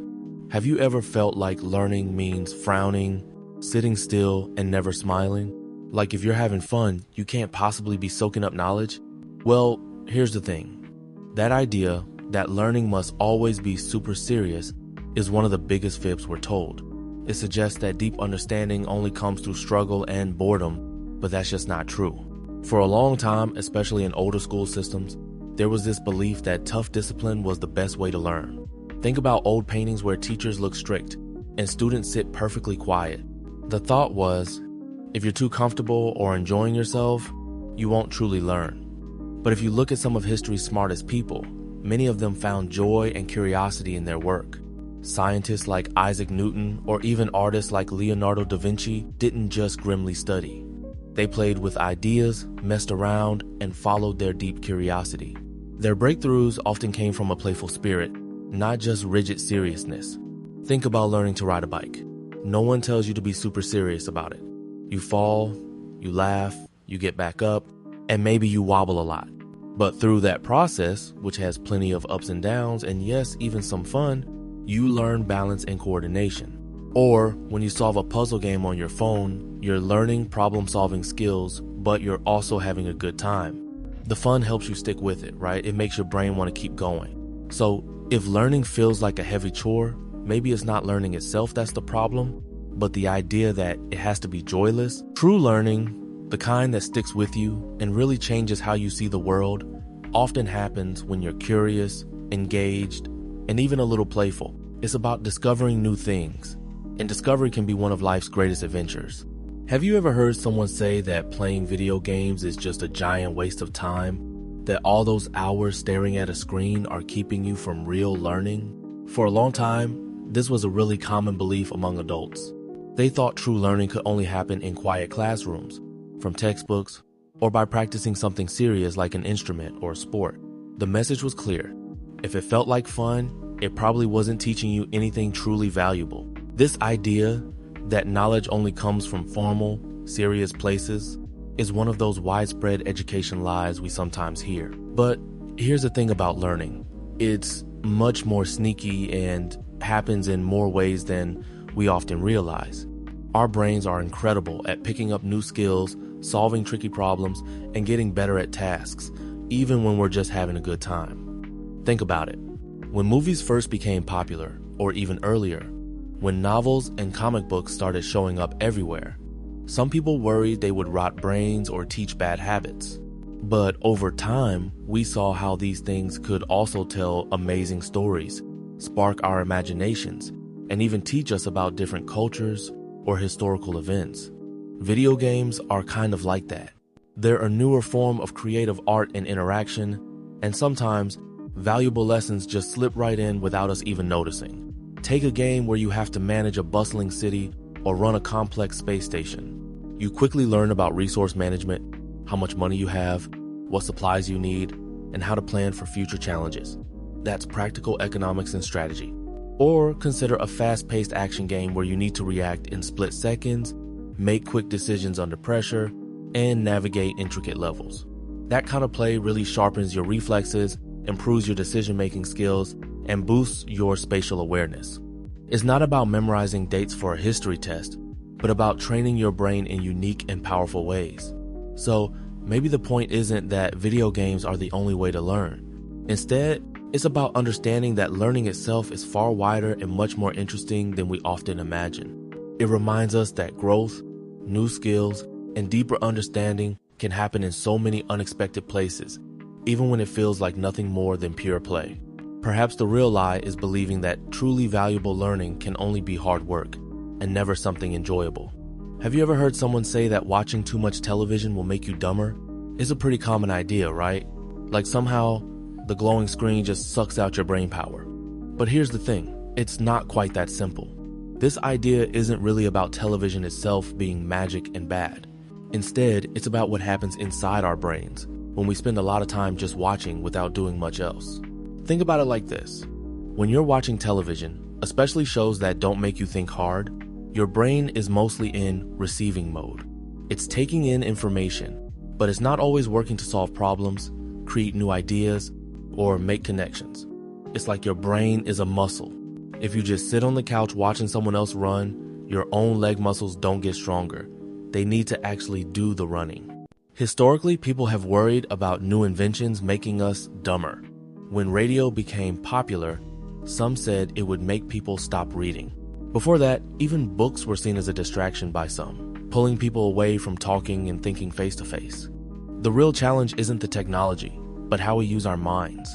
Your brain grows stronger when it's actively engaged. Reading a challenging book, solving a puzzle, building something, or having a deep conversation. So, while watching television won't literally make your brain shrink, spending all your time passively absorbing information means you're missing out on chances to make your brain work.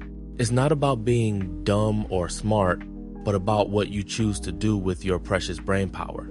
Our minds are amazing, and they thrive on being used, on being curious, and on actively exploring the world around us. What we put into them and how we engage with it really does matter. Do you ever wonder if libraries are still needed? You might think, why go to a library when I have the internet? Is a fair question. With a quick search, you can find answers to almost anything. It seems like a building full of paper books might be old-fashioned. Here's the thing. Libraries have always been about sharing knowledge. For hundreds of years, before computers, libraries were the main places to find books and learn. They were like the internet back then, but slower. Kings and scholars had them, and then they slowly opened to everyone. The internet is amazing. You can look up anything, anytime. But sometimes all that information is too much. It's like trying to drink from a fire hose. Think about it this way. When you look for something online, you get a million options. It's hard to know what's good. A library is like a trusted guide. Librarians help you sort through information. They teach you how to find good information, not just what's out there. It's like learning to fish instead of just being given a fish. You might even find a cool book you weren't looking for, just because it was nearby. That doesn't happen much when you're just typing into a search bar. So, even with lots of online information, libraries still matter. They are places for quiet thought and focus. You can learn to think carefully about what you read, to question, and to explore ideas without internet distractions. Libraries help you understand that knowing how to find good information is powerful. It's about learning to navigate knowledge wisely, not just gathering it. Have you ever stopped to think about what being smart truly means? For a long time, and even today, many people tell us that real smarts, the kind that truly matters, only come from earning a college degree. It's like they're saying your brain isn't fully powerful until you've got that fancy piece of paper. But here's the thing. Smartness isn't just about school or degrees. It's so much bigger and more interesting than that. Being smart means more than memorizing facts for a test. It's about how you solve problems, how you understand the world around you, how creative you can be, and how well you can work with others. Think about it. Ancient people, long before colleges existed, built pyramids, sailed vast oceans, and developed incredible philosophies. They learned through observation, through trying things, and by passing down wisdom from one generation to the next. Their smarts came from experience and deep understanding, not from diplomas. Consider someone who is an amazing mechanic. They might not have gone to college, but they can listen to a car engine and immediately know what's wrong. They understand complex systems, can diagnose tricky issues, and figure out how to fix them with their hands and their minds. That's a powerful kind of intelligence, different from what you learn in a lecture hall, but just as valuable. Or think of a brilliant artist who can create something beautiful from nothing, or a programmer who teaches themselves how to build incredible apps. These are all different forms of being incredibly smart. So, while college is a great path for many, it's not the only road to wisdom or intelligence. True smarts can be found in a workshop, in a garden, in a kitchen, or even just by carefully observing the world. It reminds us that learning is a lifelong journey, and every experience, every challenge, can teach us something new and make us a little bit smarter. Have you ever felt like you had a really strong opinion about something, but when you shared it, adults just kind of smiled and nodded or didn't really take it seriously? It's a weird feeling, right? We're often told our thoughts matter, and they do. But there's a quieter truth we sometimes miss. The idea that a truly strong opinion isn't just about what you feel. Here's the thing. When we're young, our opinions are often based on feelings, or what we've heard, or just a small bit of information. And that's okay. It's how we start learning about the world. But an opinion that truly counts, one that can change minds or lead to big decisions, usually needs something more. It needs a lot of facts, different viewpoints, and deep thinking. Think about it like this.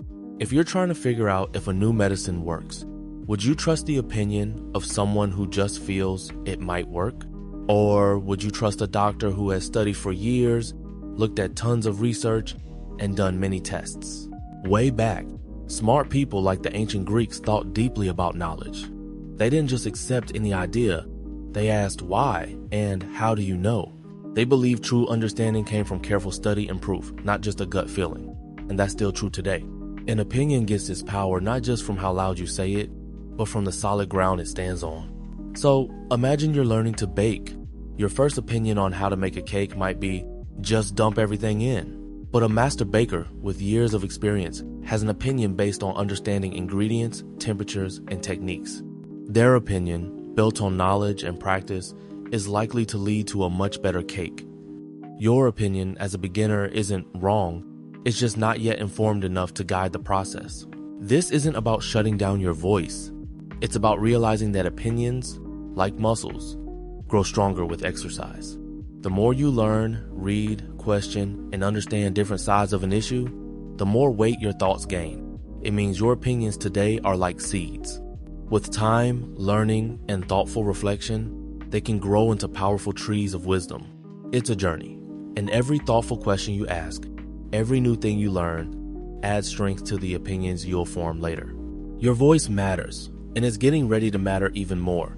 Have you ever wondered if school is really just a long training program for a future job? It's easy to think that way, especially with all the talk about careers and getting ready for the real world.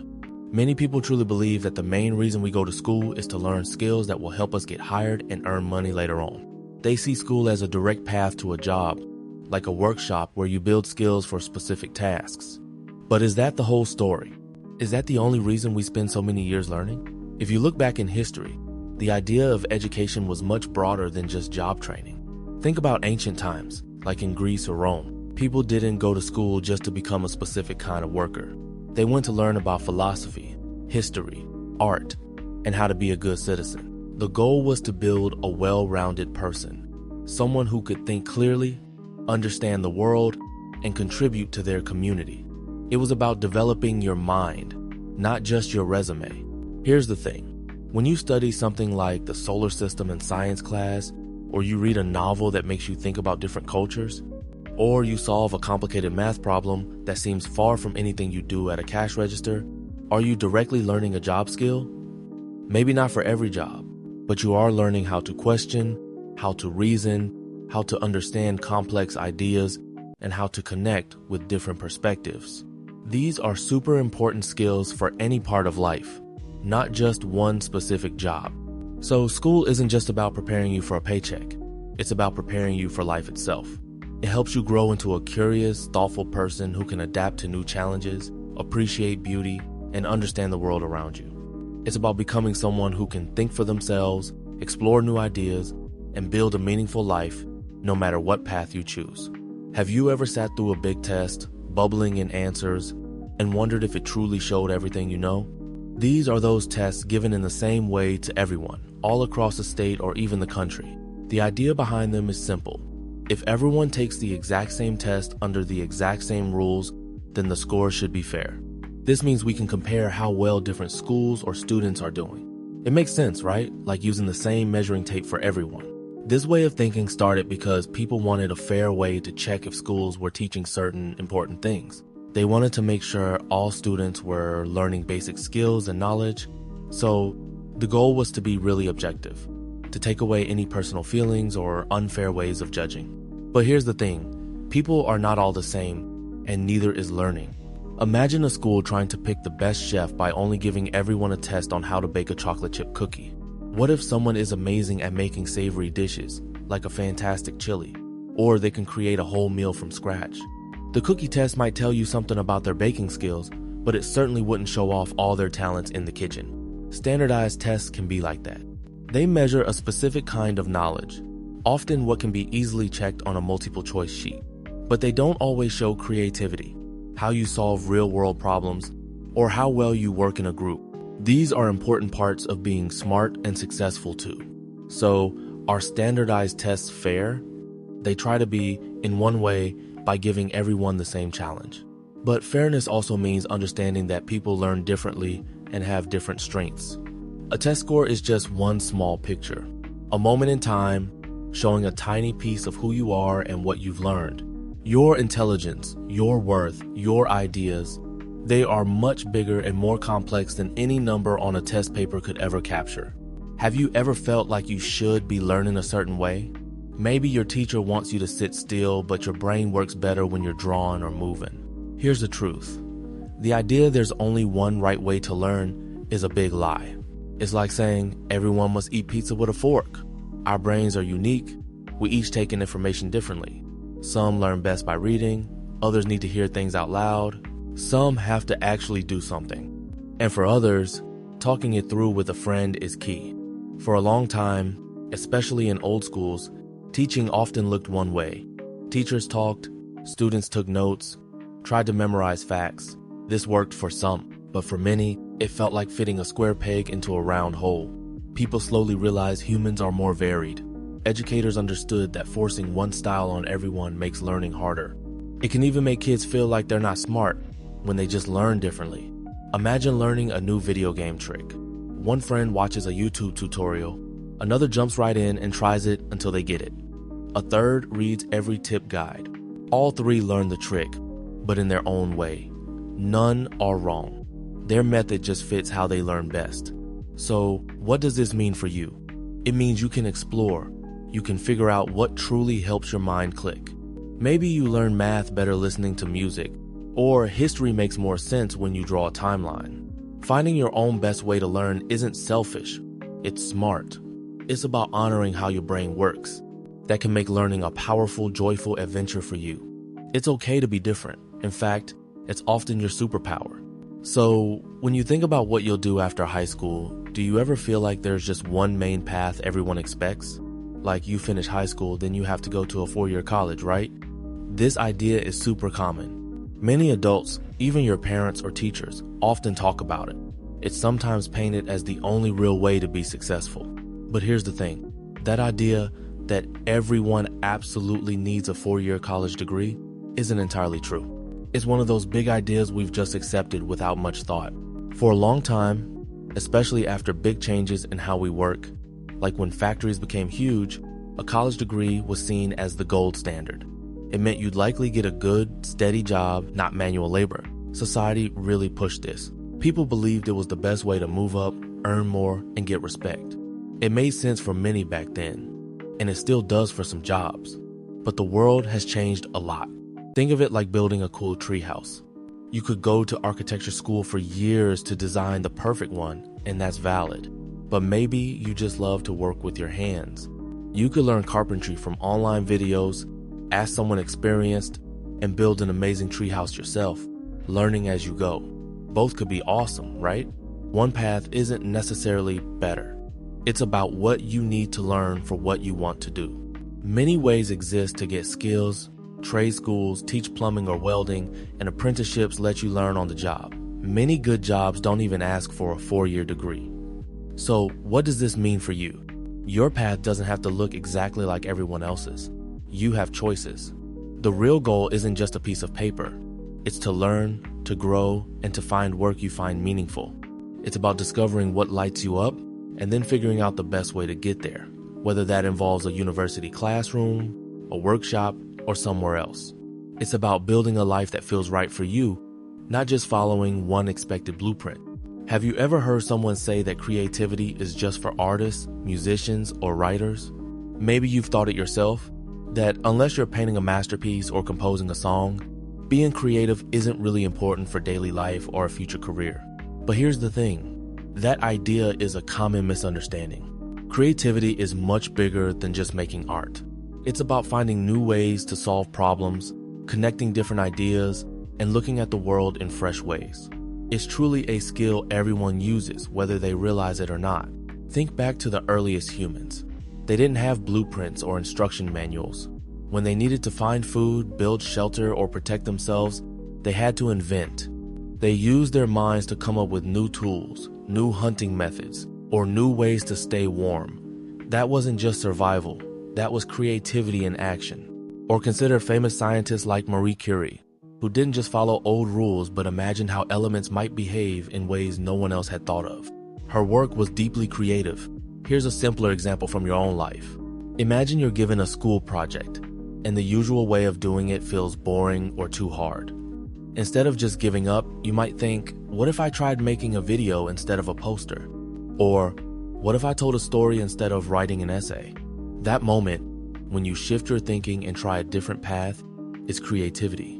It's not about being the best artist, it's about adapting, experimenting, and coming up with original ideas, big or small. Maybe your first idea won't work, and that's okay. Creativity also means trying again, just differently. So, when someone tells you creativity isn't a real, useful skill, remember this. It's actually one of the most powerful tools we have. It helps us navigate a world that's always changing, figure out tricky situations, and even understand ourselves better. It's not some fancy talent only a few people have.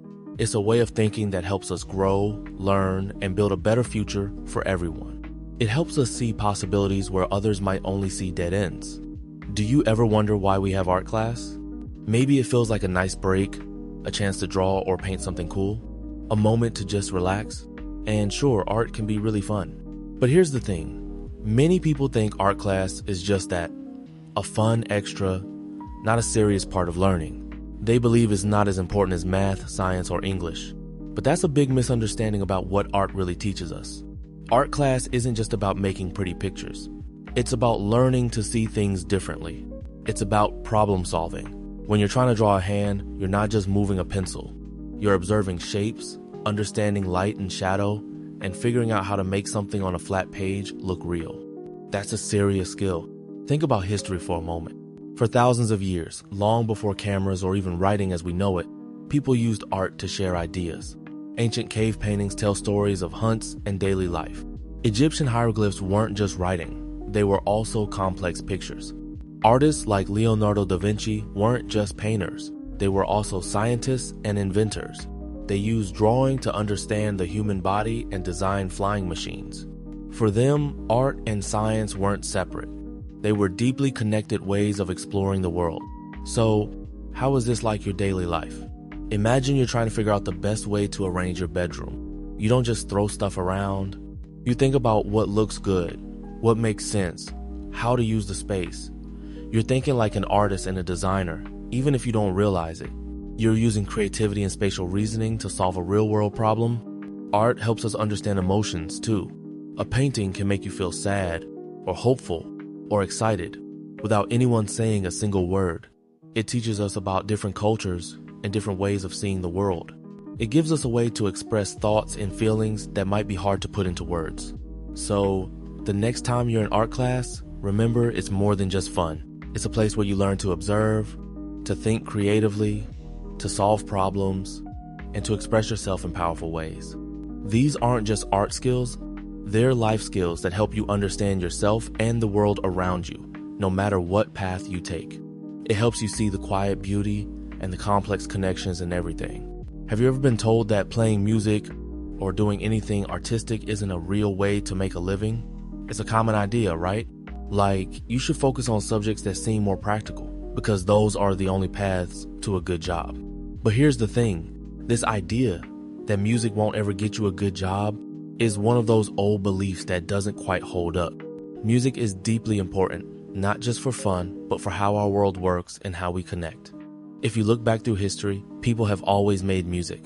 For thousands of years, cultures everywhere, from ancient Egypt to early North American tribes, used music for everything. It was there for storytelling, for ceremonies, for celebrations, and to teach important lessons. Music wasn't just a side activity, it was central to their lives. It helped societies function, bringing people together and expressing feelings words couldn't five. They knew its deep value. Now, think about your own daily life. When you're stressed or sad, doesn't listening to your favorite song make you feel a little better? Or consider the music in movies or video games. That background score makes the scary parts scarier and the happy parts even happier. That music didn't just appear out of nowhere. Someone wrote it, someone played it, someone recorded and mixed it. These are all real jobs. And it's not only about being a famous pop star. There are sound engineers, music producers, teachers, therapists who use music to help people, composers who write for film and television, and even people who design instruments. All these roles use musical skills and talent, and yes, they provide a living. So, it's not really about music never leading to a job. It's about us needing to think differently about what a good job actually means. A good job isn't just about the money you earn, it's also about finding something meaningful. It's about using your unique talents and adding value to the world around you. Sometimes, the paths that seem less practical, like following a passion for music, can lead to the most fulfilling and important work. It shows us that true value isn't always found where we expect it. Have you ever felt like gym class, or PE, is mostly for the kids who are already stars in sports? Maybe you think if you're not the fastest runner or the best basketball player, then PE isn't really for you. It's easy to fall into that way of thinking. But here's the thing. That idea misses the whole true point of physical education. It's a common misunderstanding, a little lie we sometimes tell ourselves. PE isn't just about training future professional athletes or winning championships. It's for every single one of us, no matter our skill level or interest in competitive games. At its core, physical education is about learning how to take care of your body, the only one you'll ever have. It's about understanding movement, health, and how what you do physically affects everything else in your life, your mood, your focus, even how well you sleep. Think about it. Thousands of years ago, ancient thinkers like the Greek philosophers Plato and Aristotle believed in something called a sound mind in a sound body. They meant your brain works its best when your body is also strong and healthy. They saw physical training not just for soldiers or competitive athletes, but as a vital part of education for all citizens.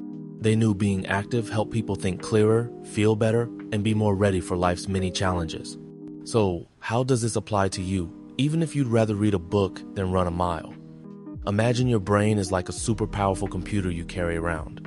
To keep that computer running smoothly, you need to give it enough power, keep it cool, and let it rest or stretch its wires sometimes. Physical activity, whether playing a sport, going for a walk, or simply stretching, is like that necessary break or power boost for your brain. It helps reduce stress, clears your mind when things get confusing, and can even help you focus better in math or when studying for a big test. It's not about winning a medal, it's about making your everyday life better and easier. So, the next time you're in PE, remember, it's not just a class for the jocks. It's an important opportunity for everyone to learn about their body. It's about building habits that will keep you healthy and happy for years to come. It's a chance to connect your mind and body, making you stronger and more capable in every way, ready for whatever life throws at you. And that's a truth that matters a lot for all of us.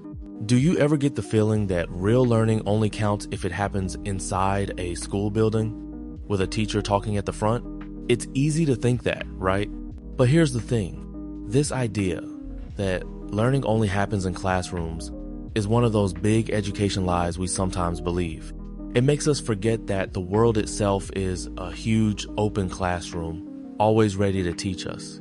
For a very long time, before schools were common like they are today, people learned by doing. Kids would learn from their parents, from elders in their village, or by working as apprentices. Think about someone learning to build a house, or plant crops, or fix things. They didn't go to a classroom to read about it. They watched, they tried, they made mistakes, and they got better.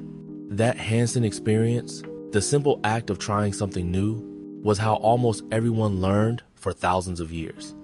Think about learning to ride a bike. No one taught you that in a classroom. You didn't read a textbook about balance and pedaling. You probably got on, wobbled, maybe fell a few times, and then suddenly you just got it. Your brain, your body, and the bike work together. Or like figuring out a new video game. You explore, you fail a few levels, you try different strategies, and slowly you master it. That's learning, and it's super real, and that's why it matters. Life is always giving us chances to learn, not just between the bells at school. Every time you try a new recipe, or figure out how to fix something around the house, or even just listen to someone tell a story, you're learning. Every mistake is a lesson. Every new person you meet can teach you something. The true magic of learning isn't locked inside four walls. It's a curiosity, a wonder about the world that we can carry with us everywhere we go. It means that being a learner isn't something you stop being when the bell rings. It's just who you are. Have you ever felt like you have to study alone to really get something? We often hear that the best way to learn is to sit by yourself in a quiet room, focusing only on your books or notes. And for sure, quiet time can be super helpful for deep thinking and memorizing facts.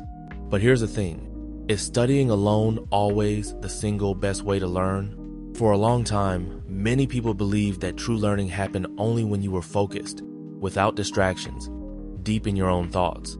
It's like climbing a mountain by yourself to reach the summit of knowledge. And yes, solo study is a powerful tool.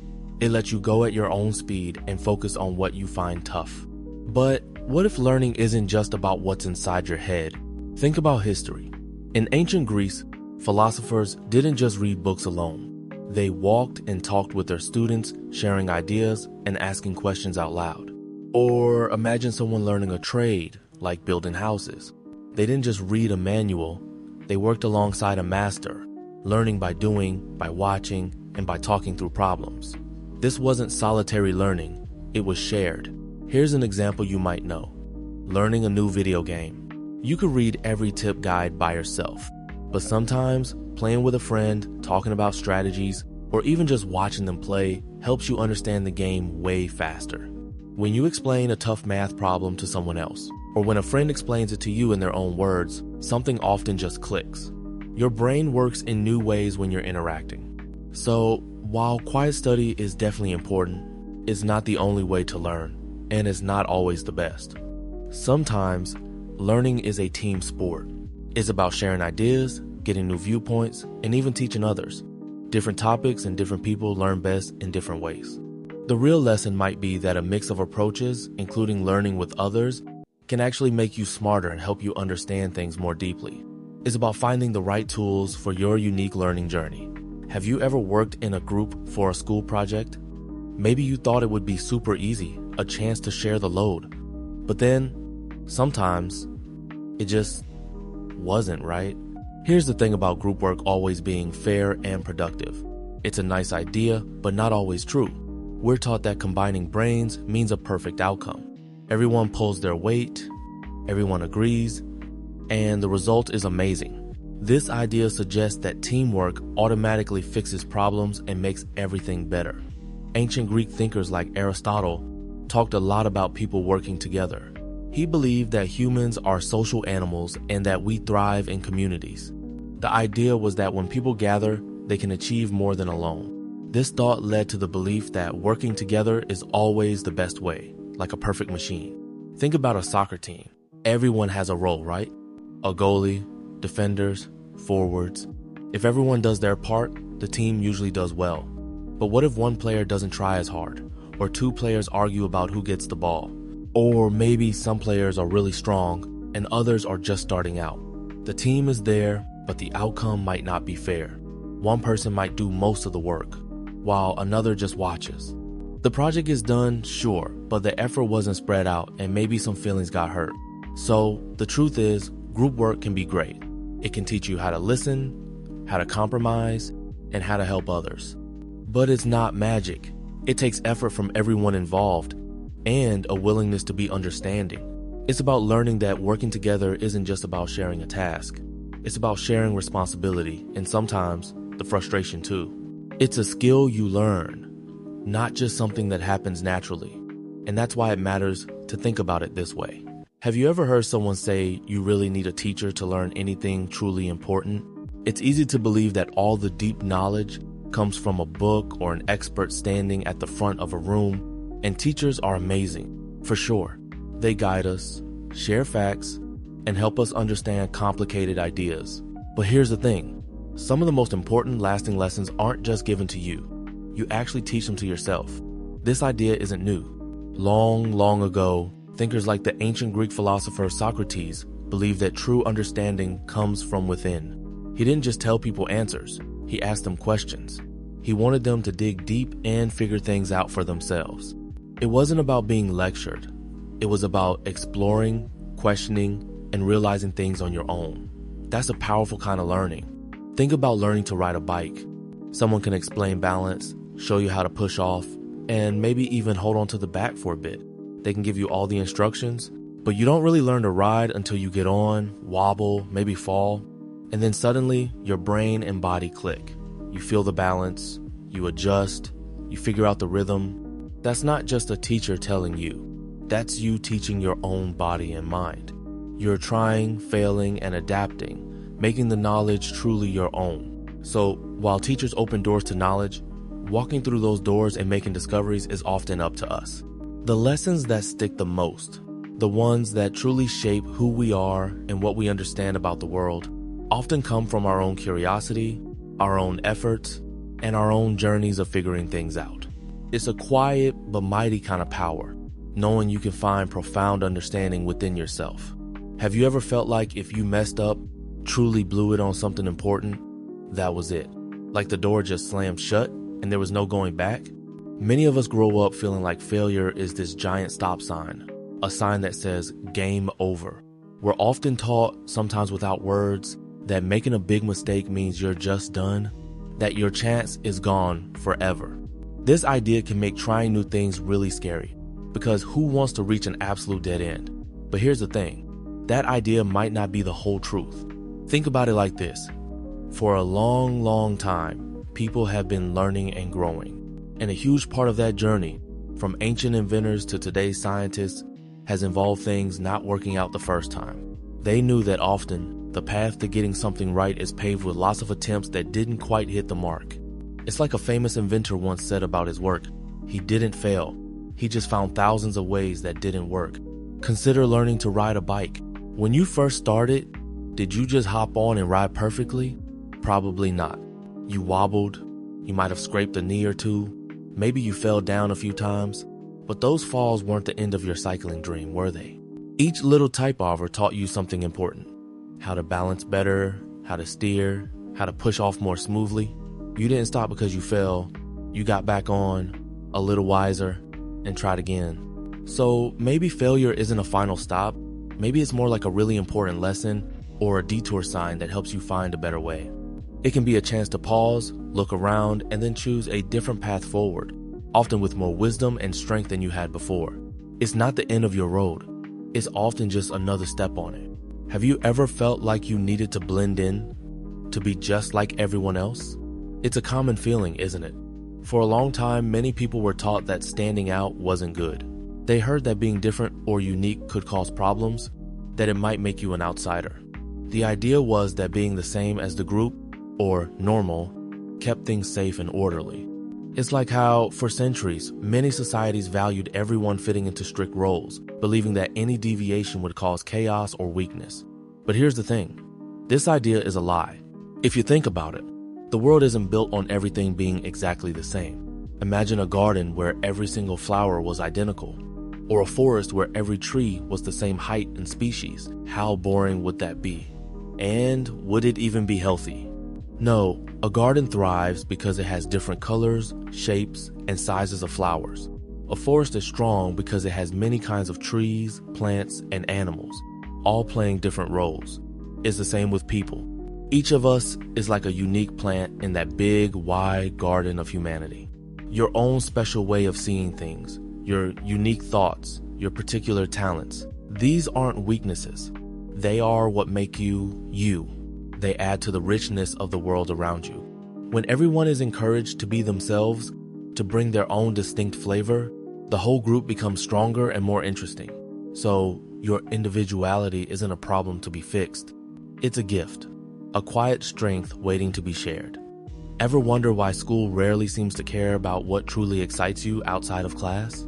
Like, if you spend hours coding a game, drawing comics, or building amazing things, does any of that show up on your report card?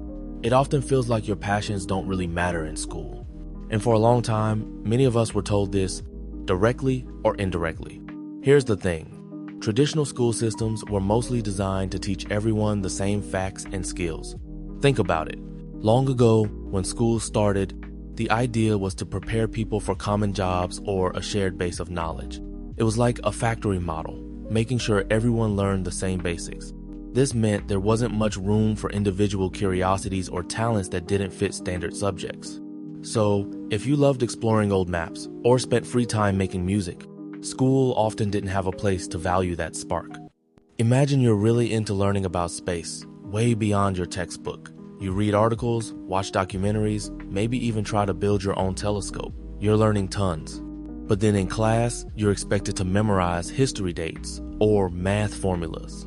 While those are important, it can feel like your deep dive into the cosmos, your personal quest, just doesn't count the same way.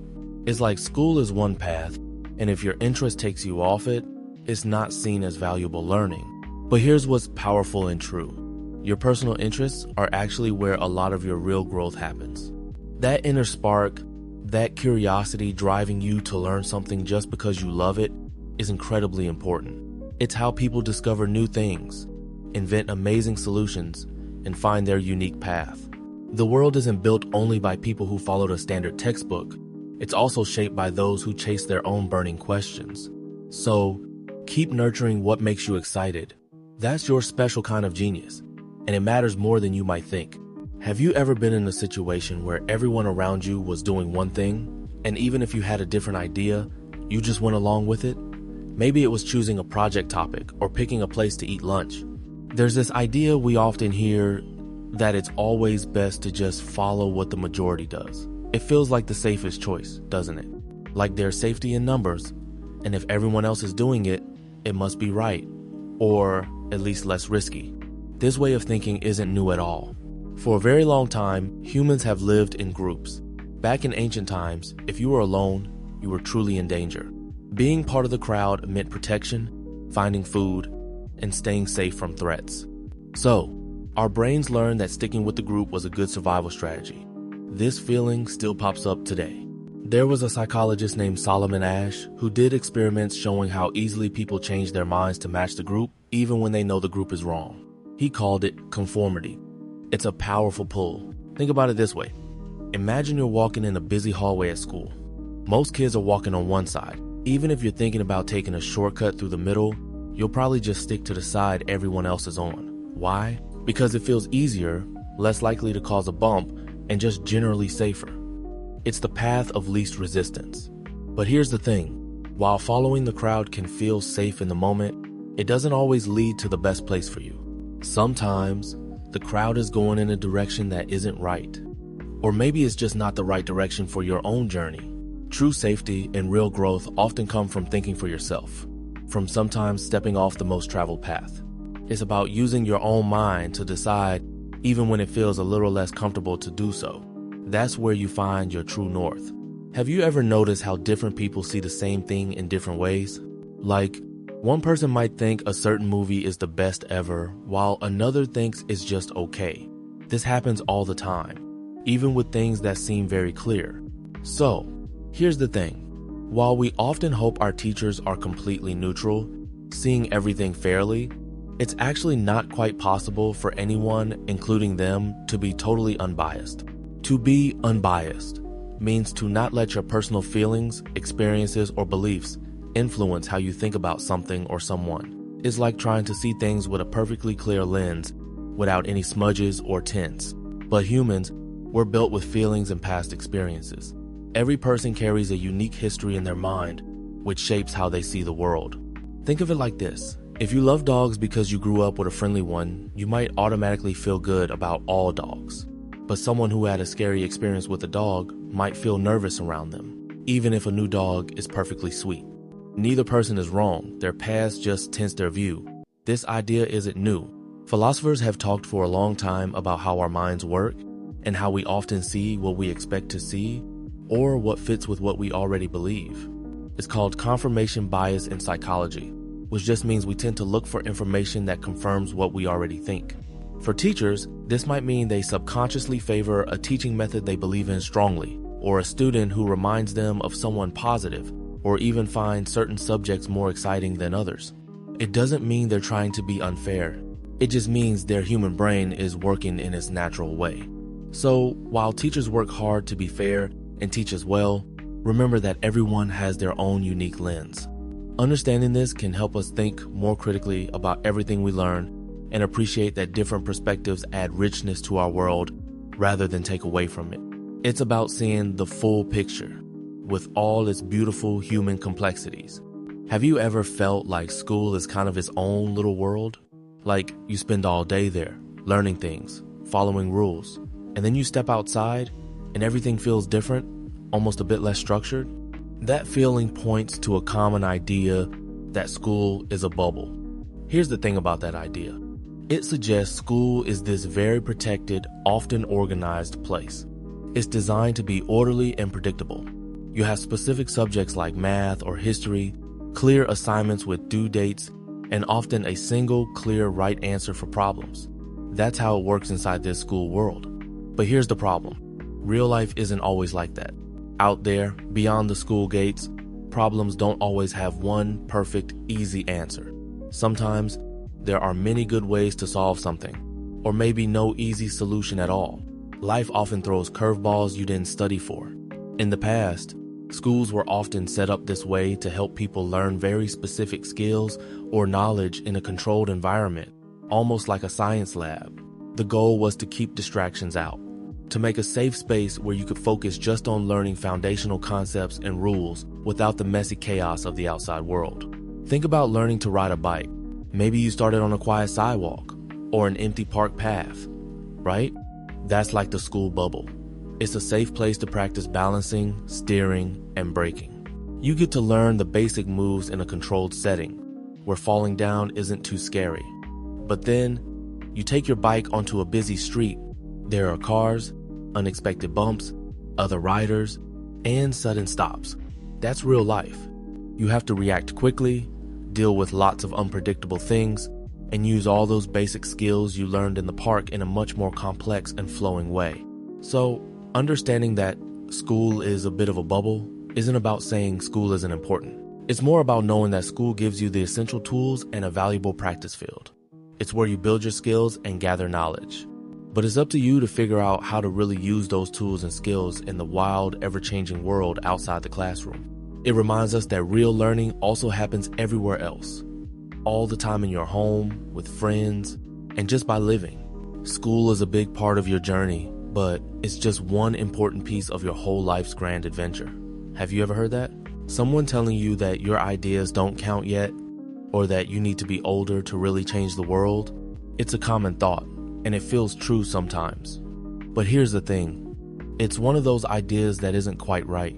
This idea that you're too young suggests that true impact only comes with age and experience. It makes it sound like you have to wait for a certain birthday before your voice matters. But really, making a difference isn't about how many years you've lived. It's about having a fresh idea, seeing a problem, or having the courage to speak up. Young people often have a unique way of looking at things because they haven't been taught all the reasons why not yet. They see possibilities where others might only see limits. This fresh perspective and energy can be incredibly powerful. Think about it. Many big changes in history didn't wait for everyone to be grown up.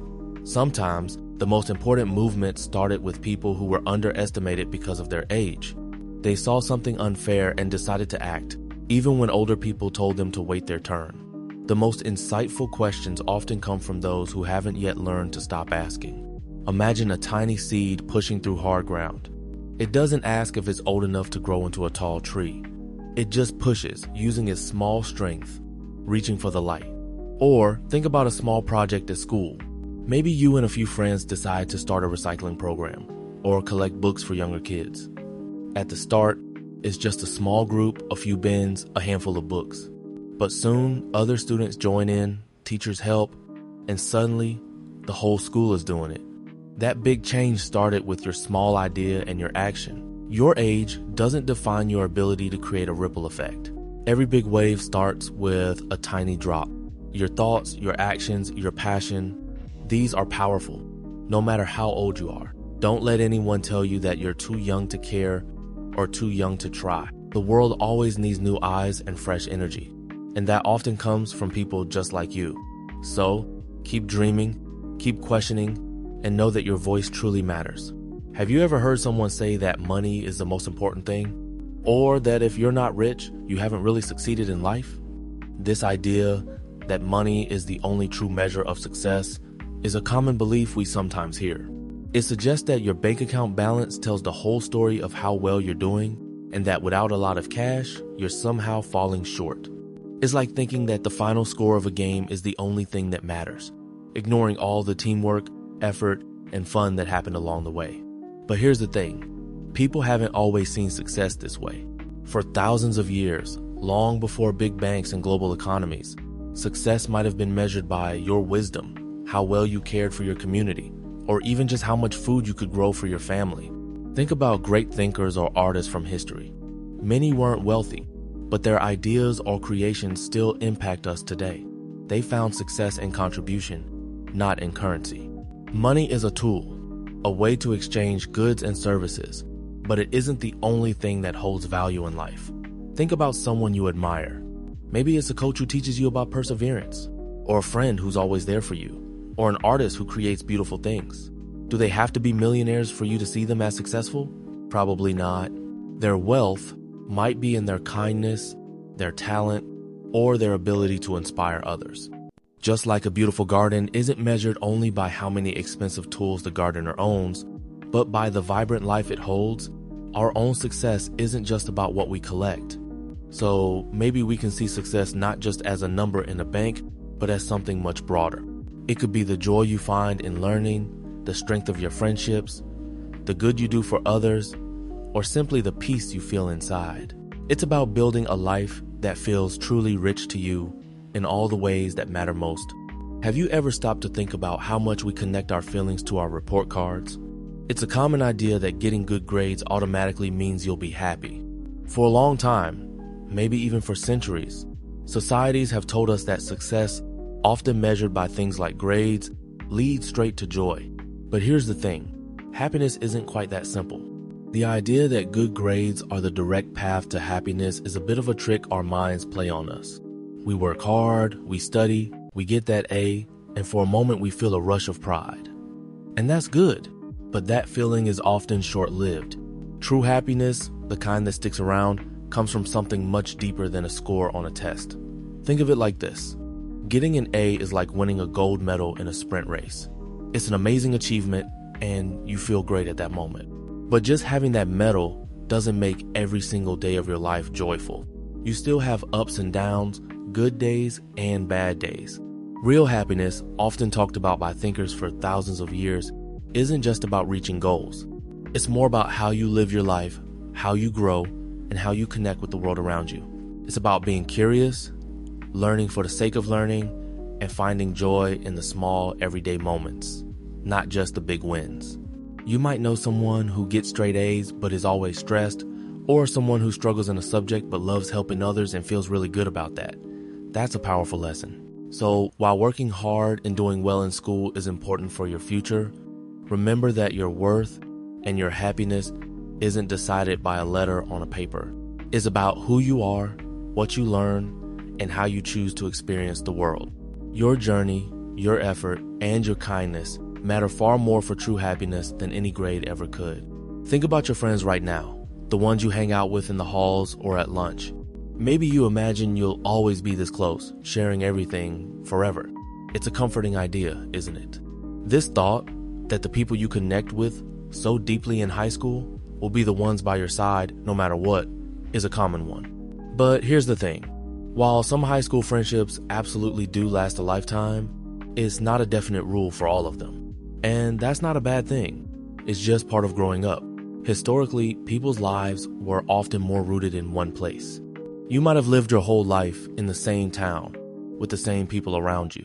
Your friendships naturally stayed the same because your world didn't change much. But today, our lives are more like a journey with many different chapters. Each chapter brings new experiences and new people. In school, your friends are often the people you're literally stuck in a building with for hours every day. You share classes, common rules, and the unique experience of being a teenager together. It's kind of like being on a sports team. You spend so much time with your teammates, you practice, you win or lose together, you become really close. But when the season ends, or when you move to a new team or graduate, some of those connections naturally fade. You still care about those teammates, and you remember the good times, but your daily lives might go in different directions. And that's okay. You've grown, and so have they. What matters isn't how long a friendship lasts, but the good times you share and what you learn from each other while you're together. Each person who comes into your life, even for a short time, adds something to who you are. The friends you have now are important. They are part of your story. But as you grow and change, your path will naturally cross with other amazing people who will also become important to you for that moment or for a very long time. True connection isn't always about forever. It's about the value of the now. Have you ever heard that going to college is the only way to really succeed in life? It's a powerful idea, almost like a rule we're all supposed to follow. This thought suggests that without a college degree, you can't get a good job, you can't make enough money, and you can't be happy or fulfilled. It makes college sound like a magic key that unlocks everything good. For a long time, many people believed this deeply. They saw college as the main road to a good job and a stable future. And for many, it truly was and still is a great path. But here's the thing, calling it the only guaranteed path isn't quite right. Think about a skilled builder who learned how to construct amazing houses by working on job sites, or a brilliant computer programmer who taught themselves coding online. They might not have gone to a traditional 4-year college, but they found success and built incredible careers. It's like learning to ride a bike. You can learn with training wheels or a parent holding on, or by just trying and falling a few times. There isn't just one single way to master it. The world is full of different kinds of work and different ways to learn. Some people thrive in apprenticeships, where they learn a trade by working directly with experts. Others start their own businesses with just an idea and a lot of hard work. And still others find their calling in creative fields that don't always require a specific degree. So, while college is a wonderful option for many, it's not the single guaranteed road for everyone. Success itself isn't a single destination. It's more about finding your own direction and building a life that feels meaningful and right for you. It's about learning, growing, and contributing in ways that truly fit who you are. Have you ever felt like you need to figure out your entire future right this very second? Like you have to choose one career, one hobby, or one path and then never ever change your mind? It's a common idea that gets passed around almost like a rule. Pick your thing, get good at it, and stick to it forever. And if you change your mind, well then what? But here's the thing. This idea that you have to choose one single path and never stray isn't always helpful. For a long time, people often did have one main job their whole lives. Maybe you were a farmer or a carpenter or a weaver, and that was your life's work. Society was set up that way. But the world today is way different. We have so many more choices, and new jobs and ideas pop up all the time. Think about how you learn to ride a bike. You don't just learn once and then only ever ride that one bike in that one way.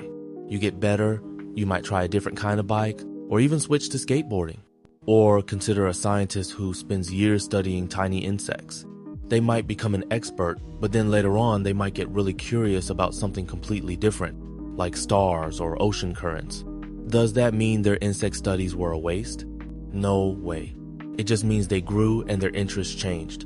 The truth is, life is less about finding one perfect box to fit into and more about exploring the vast open field of possibility. Our brains are designed to learn new things, to adapt, to be curious. It's okay, even good, to try different things, to change your mind, and to pick up new skills or hobbies as you go. You're not stuck. You get to keep learning, growing, and discovering new parts of yourself along the way. Your journey isn't just one road. It's a whole map waiting to be drawn. Have you ever tried really, really hard at something, studied for hours, felt like you knew it all, and then the test didn't quite go your way? Or maybe you saw someone who barely seemed to try, and they aced it? Schools often tell us that our grades are a direct mirror of our effort. They say, if you try hard, you get good grades. If you don't, you won't. It sounds simple, like a fair deal, right? But here's the thing. While effort is super important, it's not the only piece of the puzzle. The idea that grades perfectly show effort comes from a wish. We want to believe hard work always equals success. This idea that pure dedication will get you where you need to go has been around for ages. And yes, dedication is valuable, but life and learning are more complex. Imagine you're building a tall tower out of blocks. You work hard, focus, and carefully stack each piece. But maybe some blocks are wobbly, or the table isn't flat. Even with your best effort, the tower might not stand as tall as you hoped. It's not because you didn't try. It's because other things were at play. In school, those other things can be how well you understand the teacher, if you're feeling stressed or tired, if you have a good place to study, or how your brain simply prefers to learn. So when you look at a grade, remember it's like a snapshot. It shows one moment, one outcome. It doesn't always tell the full story of your struggle, your late nights, or the genuine effort you put in. Your worth and your effort are much bigger and deeper than a single letter or number. Have you ever gotten a test question wrong or messed up a problem and then felt that sinking feeling? Like maybe you just weren't smart enough? Or perhaps someone told you if you just tried harder, you wouldn't have made that mistake. Here's the thing. That idea that getting something wrong means you didn't put in enough effort is one of the biggest untruths we're often told. It's like saying a little kid isn't trying to walk just because they tumble. Falling is a vital part of learning to walk, right? It shows they're being brave and pushing themselves. Think about it this way. When you're learning something new, especially something challenging, mistakes aren't just possible. They're a necessary part of the process. Imagine a scientist in a lab. Do they get the perfect result on the very first try, every time, of number? They try an experiment, it doesn't work, they figure out why, then they adjust and try again. That process of learning from what didn't work is how they discover new things. Those wrong results aren't failures, they're valuable clues. They show you the boundaries of what you know and point to what to explore next. Even wise thinkers from ancient times, like the philosophers in Greece, understood this. They knew that asking questions, even ones that seemed wrong or led to dead ends, was the best way to get closer to the truth. You test ideas, and sometimes they don't hold up. But realizing an idea doesn't work tells you something vital. It tells you what doesn't work, clearing the path for what might. So when you get an answer wrong, remember it doesn't mean you're lazy or weren't trying. It simply means you're human. It means you're actively engaging your brain, stretching your understanding, and reaching for new knowledge. Maybe you understood part of it, but not the whole picture. Maybe you just needed a different way to think about it, and that's perfectly okay. In fact, it's how deep, lasting learning happens. Each wrong answer, each stumble, isn't a setback. It's like a helpful signpost, gently guiding you a little closer to true understanding. It's proof that you are brave enough to try. Have you ever really thought about what fair means? We often hear that school treats everyone equally, and that's usually the goal. But here's the thing, equal and fair aren't always the same idea. Imagine a race where everyone starts at the same line. That's equal. But what if one runner has brand new shoes and another has old worn ones? Or one person trained for months and another just started because they had to work after school? Is it still perfectly fair even if they started equally? For a long time, people have debated what true fairness looks like. Some say it's about giving everyone the exact same things. Others believe it's about giving each person what they need to succeed, even if that means different resources. In school, this might look like a student needing extra time on tests due to a learning challenge, while another student doesn't. Or maybe one student has a quiet home to study, and another lives in a loud, busy house. Both are in the same class, with the same homework, but their journeys are very different. It's like watering a garden. If you give every plant the exact same amount of water, it seems equal. But some plants need more water than others to grow well, right? A desert cactus needs less than a thirsty fern. To truly help them all thrive, you give each what it actually needs. Our schools try to do this, but it's a big challenge. So, thinking about fairness in school isn't just about rules applying to everyone in the same way. It's also about understanding that everyone comes to class with different stories, different strengths, and different struggles. Seeing this helps us be more understanding and compassionate, not just with others, but also with ourselves. It's about seeing the whole picture, not just what's on the surface. Voiceover. Have you ever heard someone say, "Oh, I'm just not a math person," or "I can never be good at drawing"? It's a common idea, isn't it? This idea suggests that your talents, your smarts, your personal strengths, they're all decided from birth. Like you get a set amount of ability, and that's it. This can feel pretty limiting. But here's the thing. This idea is one of the biggest lies we were told. The truth is, your strengths aren't like carved statues. They're more like gardens. They need care, effort, and time to grow. For a long time, many people believed that intelligence was fixed, a gift you either had or didn't. Think about stories of child prodigies, kids who were amazing at something super early. It made it seem like talent was just magic, not something built over time. But modern science, especially in brain research, tells us something different. Your brain is actually incredibly flexible. Scientists call this neuroplasticity. It means your brain can literally rewire itself, create new connections, and get better at things with practice. Imagine you're learning to ride a skateboard. At first, you might be wobbly, fall down a lot, and feel like you'll never get the hang of it. That's totally normal. But if you keep practicing, your body learns balance, your muscles get stronger, and your brain builds new pathways for those movements. Soon, you're cruising. It's not that you were suddenly born a skateboarder, it's that you worked at it and your abilities grew. So, when someone tells you that you're just not good at something, remember the skateboard. Your capacity to learn and grow isn't set in stone. Your strengths are living things, waiting to be developed. It means every challenge is a chance to add a new strength, a new skill to who you are. It means you can always become more, do more, be better if you just keep trying. And that's a truly freeing thought. Have you ever heard someone say, "I'm just not a math person," or "She's naturally smart, but I have to work hard"? It's easy to believe that how smart you are is something you're born with, like your eye color, and it pretty much stays the same your whole life. For a very long time, many people thought this was true. They believed your brain was like a finished product, complete and unchangeable. You got what you got, and that was that. But here's the thing. Modern science, especially what we've learned about the brain in recent years, tells us a very different story. Your brain is not a fixed thing. It's actually more like a muscle. When you lift weights, your muscles get stronger and bigger. The more you use them, the more they grow. Your brain works in a similar way. Every time you learn something new, every time you practice a skill you find challenging, your brain actually changes. New connections form between brain cells and old ones get stronger. It's a process called neuroplasticity, which sounds complicated, but it just means your brain can change and adapt. Think about learning to ride a bike. At first, it's hard.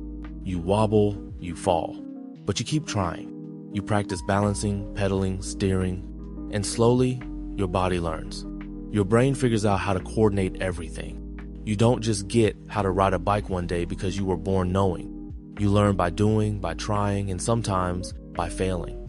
And as you keep practicing, you get smoother, faster, better. So this idea that your intelligence is set in stone, that's a myth. Your capacity to learn, to understand, and to grow your knowledge is always there. It means you're not stuck with a certain level of smartness. Your mind can always get stronger, your understanding deeper, and your skills sharper, simply by engaging with new ideas and pushing yourself to learn. It's a hopeful thought, knowing your brain is always ready to grow if you give it the chance. Have you ever studied for a test by just reading your notes over and over? You might remember the dates or the definitions for a few hours, right? But then the next day, poof, it's gone. Here's the thing. We often hear that if we can just memorize something, we really get it. But that's not exactly true. Memorizing is like holding a fact in your hand for a moment. You can repeat it back. But understanding, that's knowing where that fact came from, why it matters, and how it connects to other things. It's not just the words, it's the meaning behind them. Think about learning a new language. You could memorize a list of 100 French words. You could even repeat them perfectly. But if you don't know how to put them together in a sentence, or understand when to use bonjour versus salut, do you really speak French? Probably not. Even long ago, people like the ancient Greek philosopher Plato talked about this idea. He wasn't big on just repeating things like a parrot. He believed true knowledge came from deep thought, from asking questions and seeing how different ideas fit together. It's like knowing a recipe by heart. You can list all the ingredients and steps, but if you don't understand why you add the baking soda or how to tell if the cake is done, you might end up with a flat mess. Understanding means you could fix it if something goes wrong because you know the principles involved. So, memorizing can be a useful first step, a way to collect information. It's like gathering all the pieces of a puzzle, but understanding is putting those pieces together to see the whole picture. It's knowing the story, not just the facts within it. It's making connections in your mind, building a network of ideas. When you truly understand something, it stays with you. You can explain it in your own words, use it in new situations, and even teach it to someone else. That feeling of real understanding, it's much deeper and more lasting than just remembering a few words. It's when knowledge becomes a part of you, guiding your thoughts and helping you make sense of the world around you. Have you ever looked at a big, thick textbook and thought, wow, everything I need to know is right in here? It feels safe, doesn't it? Like it has all the facts, all the history, all the science, neatly packed inside. But here's the thing. While textbooks are super important tools, they don't actually hold all the answers. They are more like a really good starting map, not the whole world itself. Knowledge isn't a finished product. It's always being built, brick by people asking questions and looking for new evidence. Think about it this way. Imagine trying to print a book about the internet that has everything about it. By the time it's printed, new websites would pop up, new apps would launch, and what was true yesterday might be different today. That's a bit like how all knowledge works. Long ago, people believed the earth was flat. Then, smart people studied the stars and the ocean, and their ideas changed based on new observations. The textbook of that time didn't have the new answer until someone discovered it and wrote it down. Here's an example. Remember learning about planets? For a long time, Pluto was a planet in our solar system. It was in all the science books.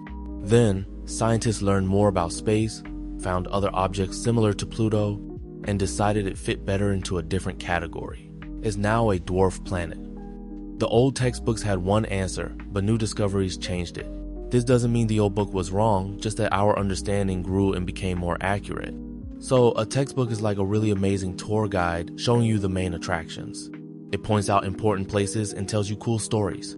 But it doesn't show you every hidden path, every tiny flower, or every secret view that's just waiting to be discovered. The real adventure often begins when you close the book and start looking around, asking your own questions, and exploring beyond what's already written down. Your curiosity is what truly opens up new worlds of understanding. Have you ever felt like you had to figure everything out on your own? Maybe a tough math problem, or understanding a new subject in history. It's easy to believe the idea that needing help means you're not smart enough or strong enough to handle things. But here's the thing. That's one of those big lies we're sometimes told, even without words. The truth is, asking for help isn't a sign of weakness at all. It's actually a huge sign of strength and wisdom. Think about it. For thousands of years, humans have only truly achieved great things by working together. No single person built a pyramid, or put a rocket on the moon, or even wrote a whole dictionary by themselves.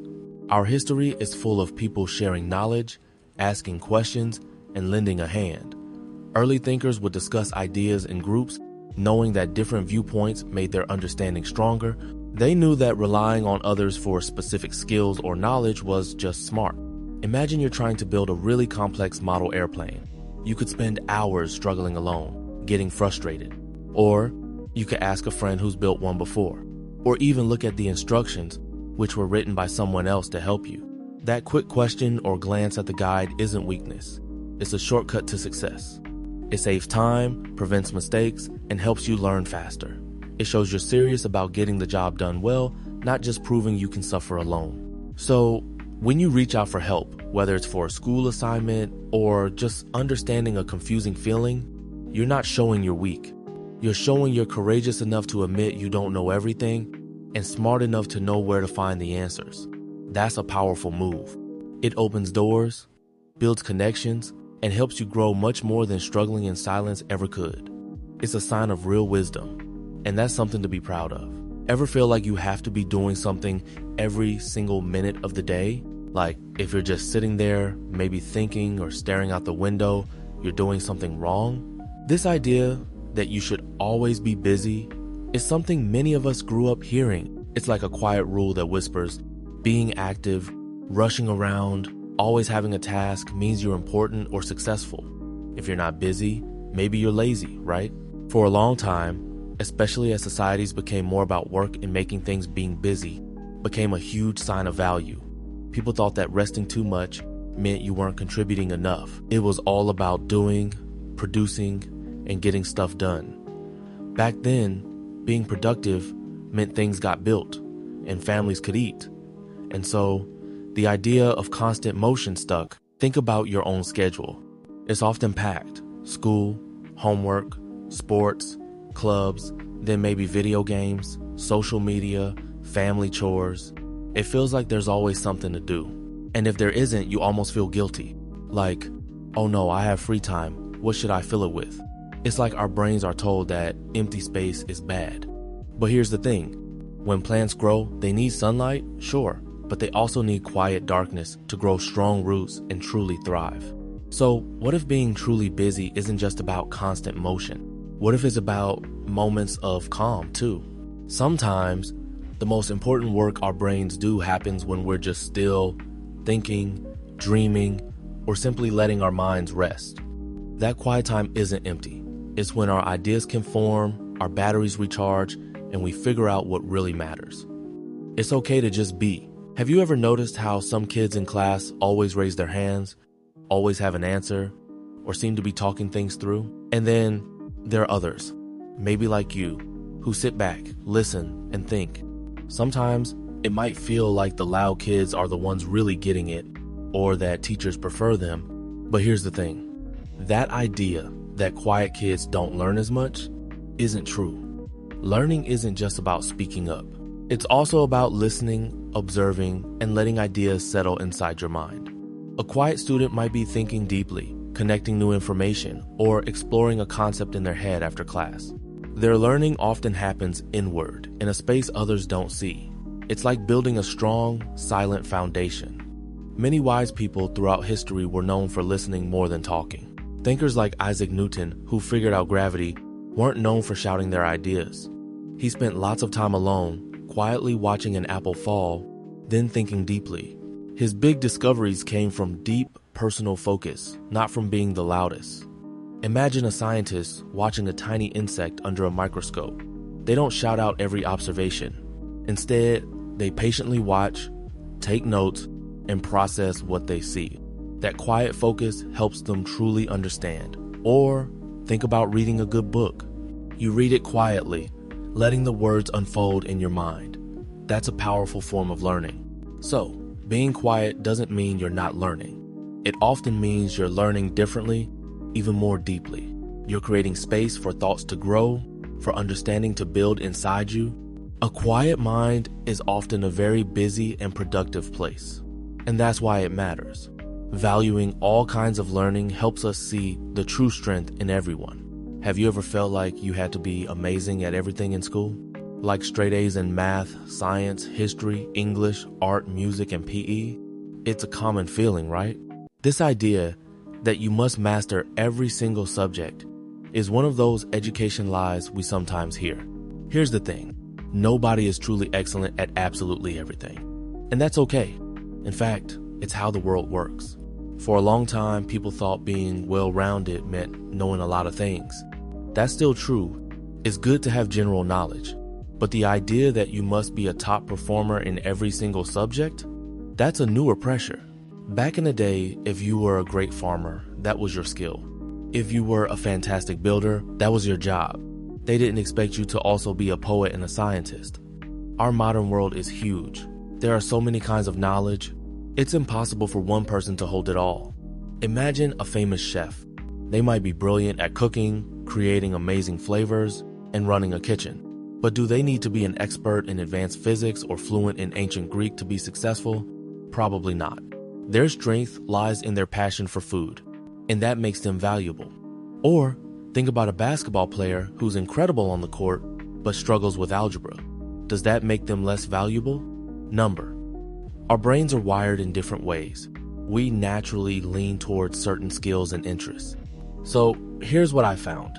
Life isn't about being perfect in every area.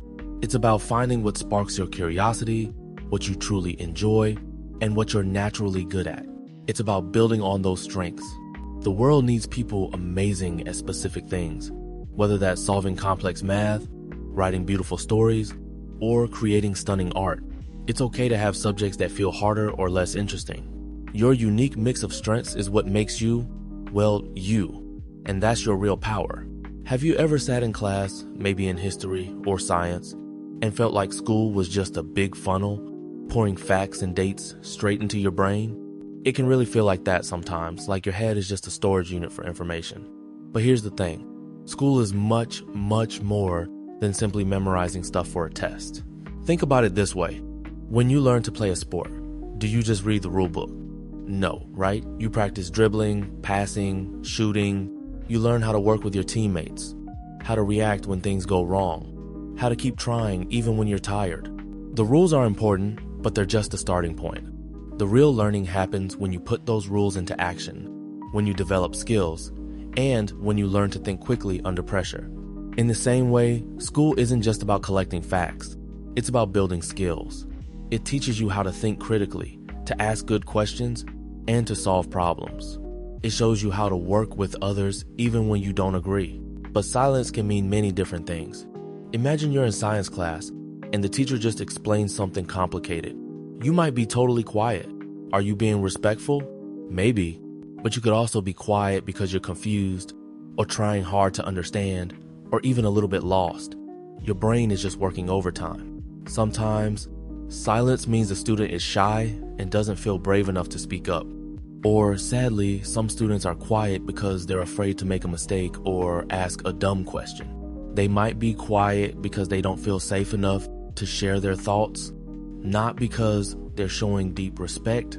So, while quiet is important for focus, it's not the only sign of a good learning space. A truly respectful classroom often has different kinds of sounds.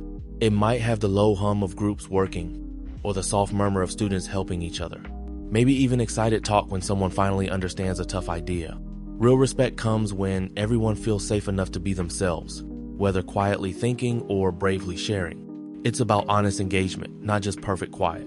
Have you ever felt this huge pressure, like you need to have your entire life planned out before you even finish high school?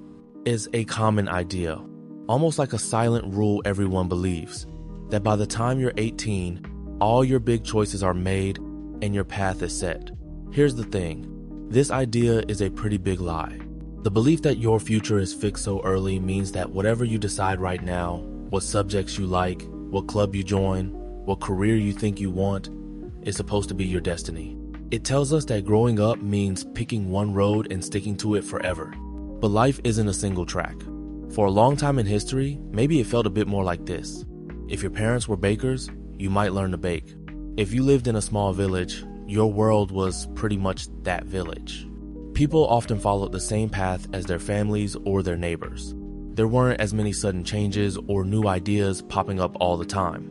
But the world today is different. It's full of new possibilities and constant change. Think about a tree.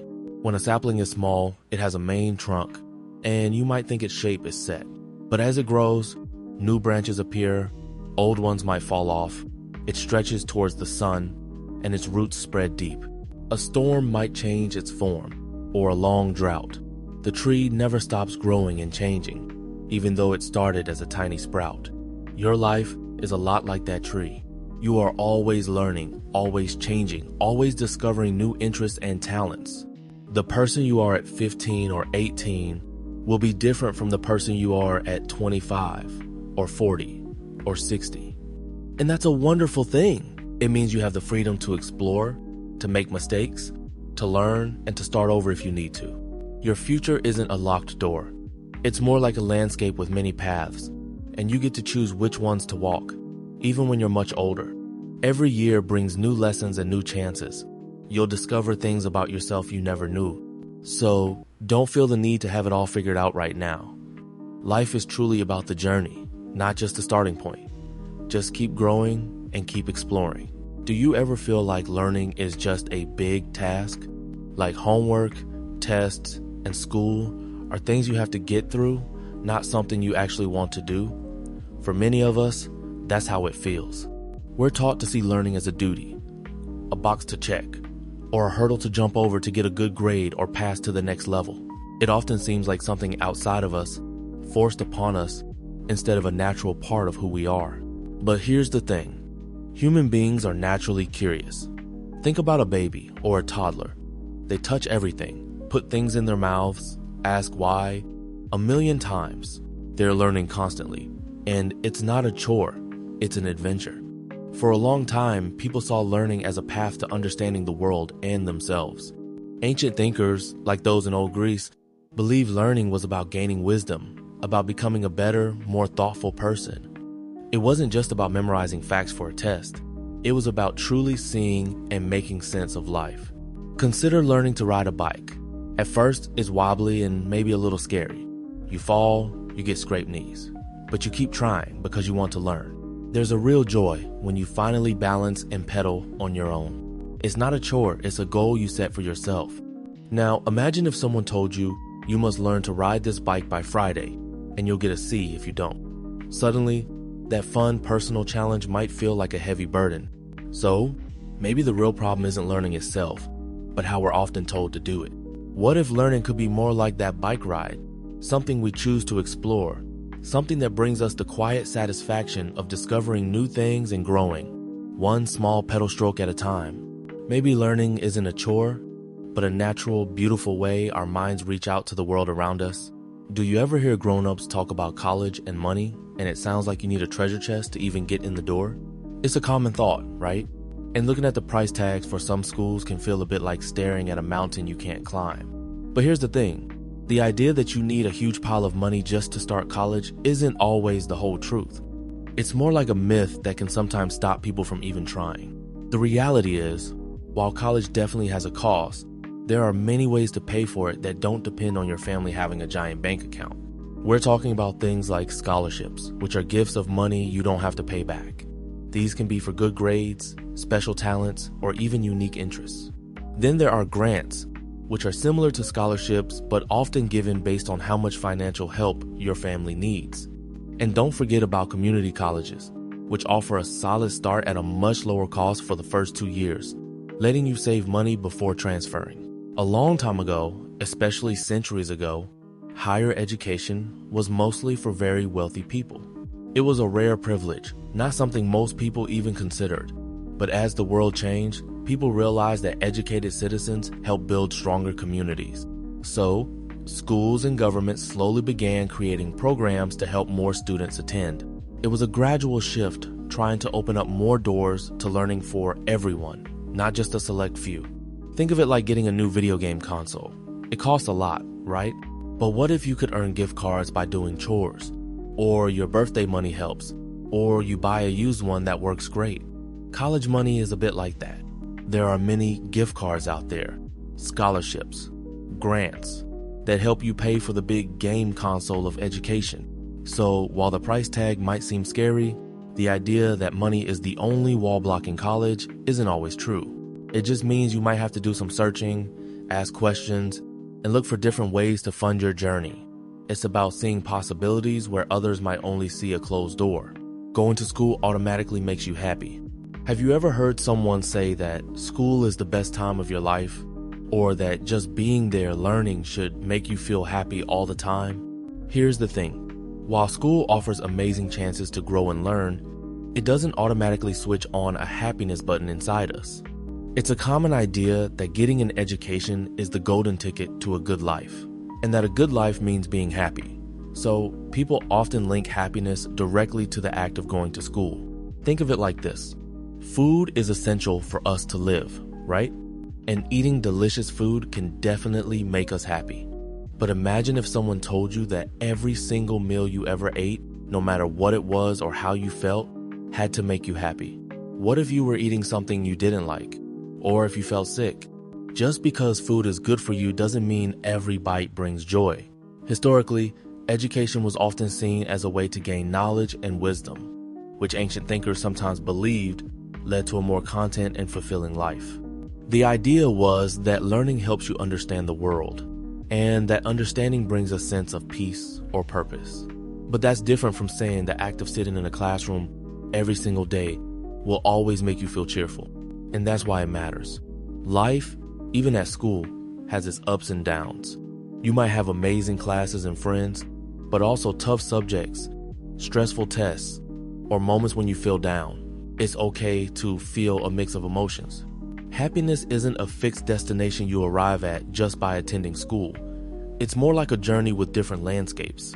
What school does offer are tools and experiences that can help you find moments of joy and build a path toward a more meaningful life, but it's not the magic source of happiness itself. Your feelings are real, and they are valid, no matter where you are. Have you ever felt this pressure?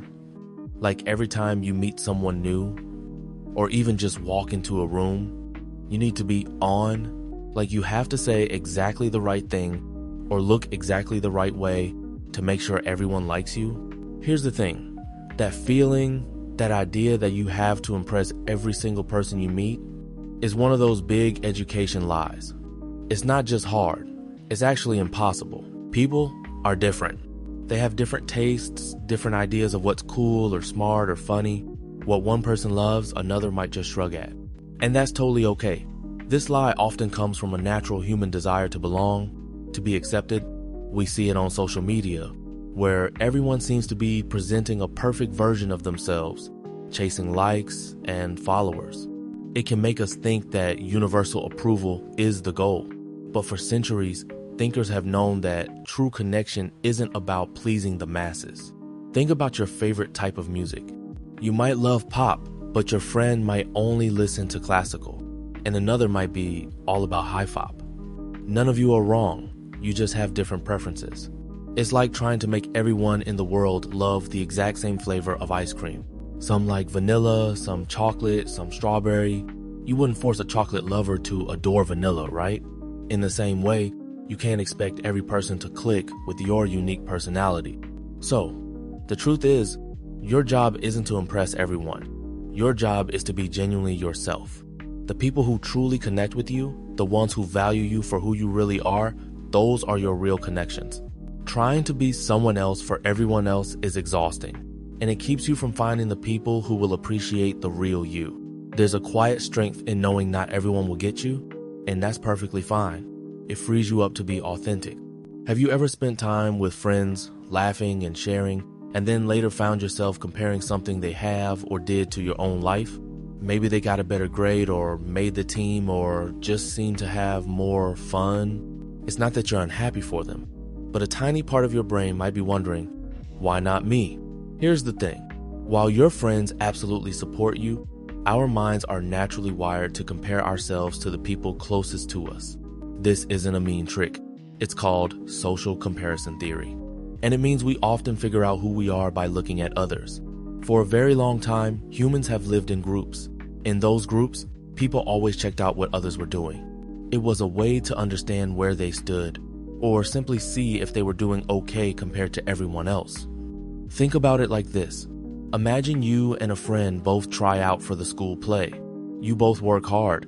When one gets the part and the other doesn't, there's a natural reaction. Even if you're truly happy for your friend, there's also that whisper of disappointment for yourself. Or when a friend posts a cool photo online and you scroll through your own pictures wondering if yours are as good. That's this hidden comparison at play. It's not about being mean, it's just our brains constantly evaluating our place. So, what does this mean? It doesn't mean you should mistrust your friends. Not at all. It just means understanding a little more about how your mind works. When you feel that pang of comparison, you can notice it. See it not as a flaw, but as a very human way of thinking. It's a chance to turn that feeling into motivation for yourself, or simply to appreciate what you have without needing to measure it against anyone else. Your path is your own, and that's what truly matters. Do you ever feel like if you don't instantly know the answer, you're not smart enough? Like the person who raises their hand first in class is automatically the brainiest? Here's the thing. That's a common idea, but it's not entirely true. Being smart isn't just about being fast. Your brain does much more than just recall facts. When you truly learn, you build connections and explore ideas. And those connections often need time to form. Think about building something really cool, like a complex Lego castle. You don't just throw all the bricks together.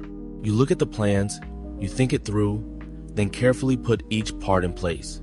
The best work, the strongest castle, comes from taking your time. Throughout history, some of the greatest thinkers weren't known for super fast answers. Philosophers, scientists, and artists often spent hours, days, even years just thinking deeply about one idea. Imagine Isaac Newton. He didn't just see an apple fall and instantly get gravity. He thought about it, watched, calculated, and linked ideas together over a long time. His smartness was in his deep, persistent thinking, not how quickly he shouted the answer. It's the same for you. When you're trying to solve a tough math problem, or understand a big idea in a book, or even figure out how to fix something broken, rushing can lead to mistakes. Taking a moment, letting your brain process, turning the idea over in your mind, that's usually where real understanding happens. So, don't worry if you're not the first person to speak up. Your brain is not a race car. It's more like a deep, amazing forest full of things to explore. Being smart is about the quality of your thoughts, how deeply you understand, and how well you can connect ideas. It's about giving your thoughts the space they need to grow, not how quickly they pop out. True intelligence means valuing thoughtful reflection over just knowing the answer right away. Have you ever heard someone say that all truly important knowledge is found only in books? It's a common idea, suggesting that real wisdom lives just within the pages of textbooks. This idea makes it sound like to be smart, you simply need to read. But here's the thing. This isn't the whole story. Long before books were common, humans learned incredibly important things. Think about early people. They learned to hunt, farm, build shelters, and heal. They passed knowledge down through stories, by showing each other, and by doing. This wisdom wasn't written, it was lived. Even the ancient Greek philosopher Socrates, a huge thinker, never wrote a single book. His students recorded his ideas because they learned from listening and asking him questions. So, while books are amazing tools for learning, they aren't the only source of important knowledge. Imagine trying to learn how to ride a bike just by reading about it. You can read every word, understand the physics, but until you get on the bike, fall a few times, and feel the balance, you haven't truly learned. Or think about a chef. They learn recipes from books, yes, but the real magic happens in the kitchen, experimenting with flavors, feeling the dough, and tasting as they cook. Knowledge comes from so many places: observing nature, talking to people, trying new things, and yes, even making mistakes. Books give us windows into other minds and times, which is amazing. But true understanding often comes from connecting what you read with what you experience in the real world. It's about opening your mind to all the ways the world teaches you, not just what's bound in paper. Have you ever heard someone say that the kids with the highest grades, the ones always at the top of the class, are set for life? It's a common idea, isn't it? It makes it sound like your future is completely decided by your grades. This belief suggests that getting straight A's is the only path to a perfect job, lots of money, and a super happy life. It promises that if you just study hard, everything else will fall into place. But here's the thing, life doesn't quite work that way. This idea comes from a time when schools were seen as the main place to create smart workers. The thought was, the more facts you knew, the better off you'd be. It overlooked so much about what makes a person truly thrive. We are more than just brains filled with facts. We have hearts, feelings, ideas, and our own ways of seeing the world.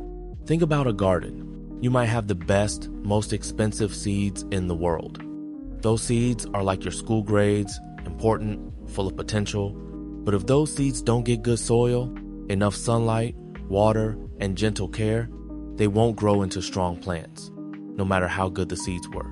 A great life is a lot like that garden. It needs more than just good grades. It needs kindness, creativity, problem solving, being able to bounce back, and knowing how to connect with people. These are like the sun, water, and soil, important ingredients for a full life. So, while learning and doing well in school are good things, they are just one part of a much bigger picture. A truly good life isn't just about good scores. It's about discovering who you are, finding joy, learning from mistakes, and building real connections with the world around you. It's about growing in many different ways, not just through textbooks. Do you ever sit in class, maybe during history or math, and wonder, will I really use this? It's a common thought. We often imagine using something means it'll show up directly in a future job, like needing algebra to bake a cake. And sure, you might not solve quadratic equations every day after high school. So, what does it truly mean to use everything? Here's the thing, it's not about the specific facts. It's more about the skills you build and how different knowledge connects. Think of school as a brain gym. When you lift weights, you're not just practicing one motion. You're building strength, balance, endurance. These help you with all sorts of physical tasks, like running or carrying groceries. The lifting itself might not be your main activity, but the strength you gained is always there. Ancient thinkers, like those in Greece, believed knowing many subjects, math, philosophy, history, art helped a person see a bigger picture. They didn't separate knowledge. They saw it as one connected web. Understanding one area could shine light on another. So, how does this look for you? Imagine planning a class project. You'll use writing skills from English, research skills from social studies to find information, and maybe organization from math or science to manage your time. These subjects don't stand alone. They blend together. It's about learning how to learn, how to think well, and how to understand different ideas. Even if you forget a specific historical date, the idea of how societies change or how to look at different sides of a story stays with you. School teaches you how to navigate the world, not just how to pass tests. It helps you become a thoughtful, capable person, ready for whatever comes next.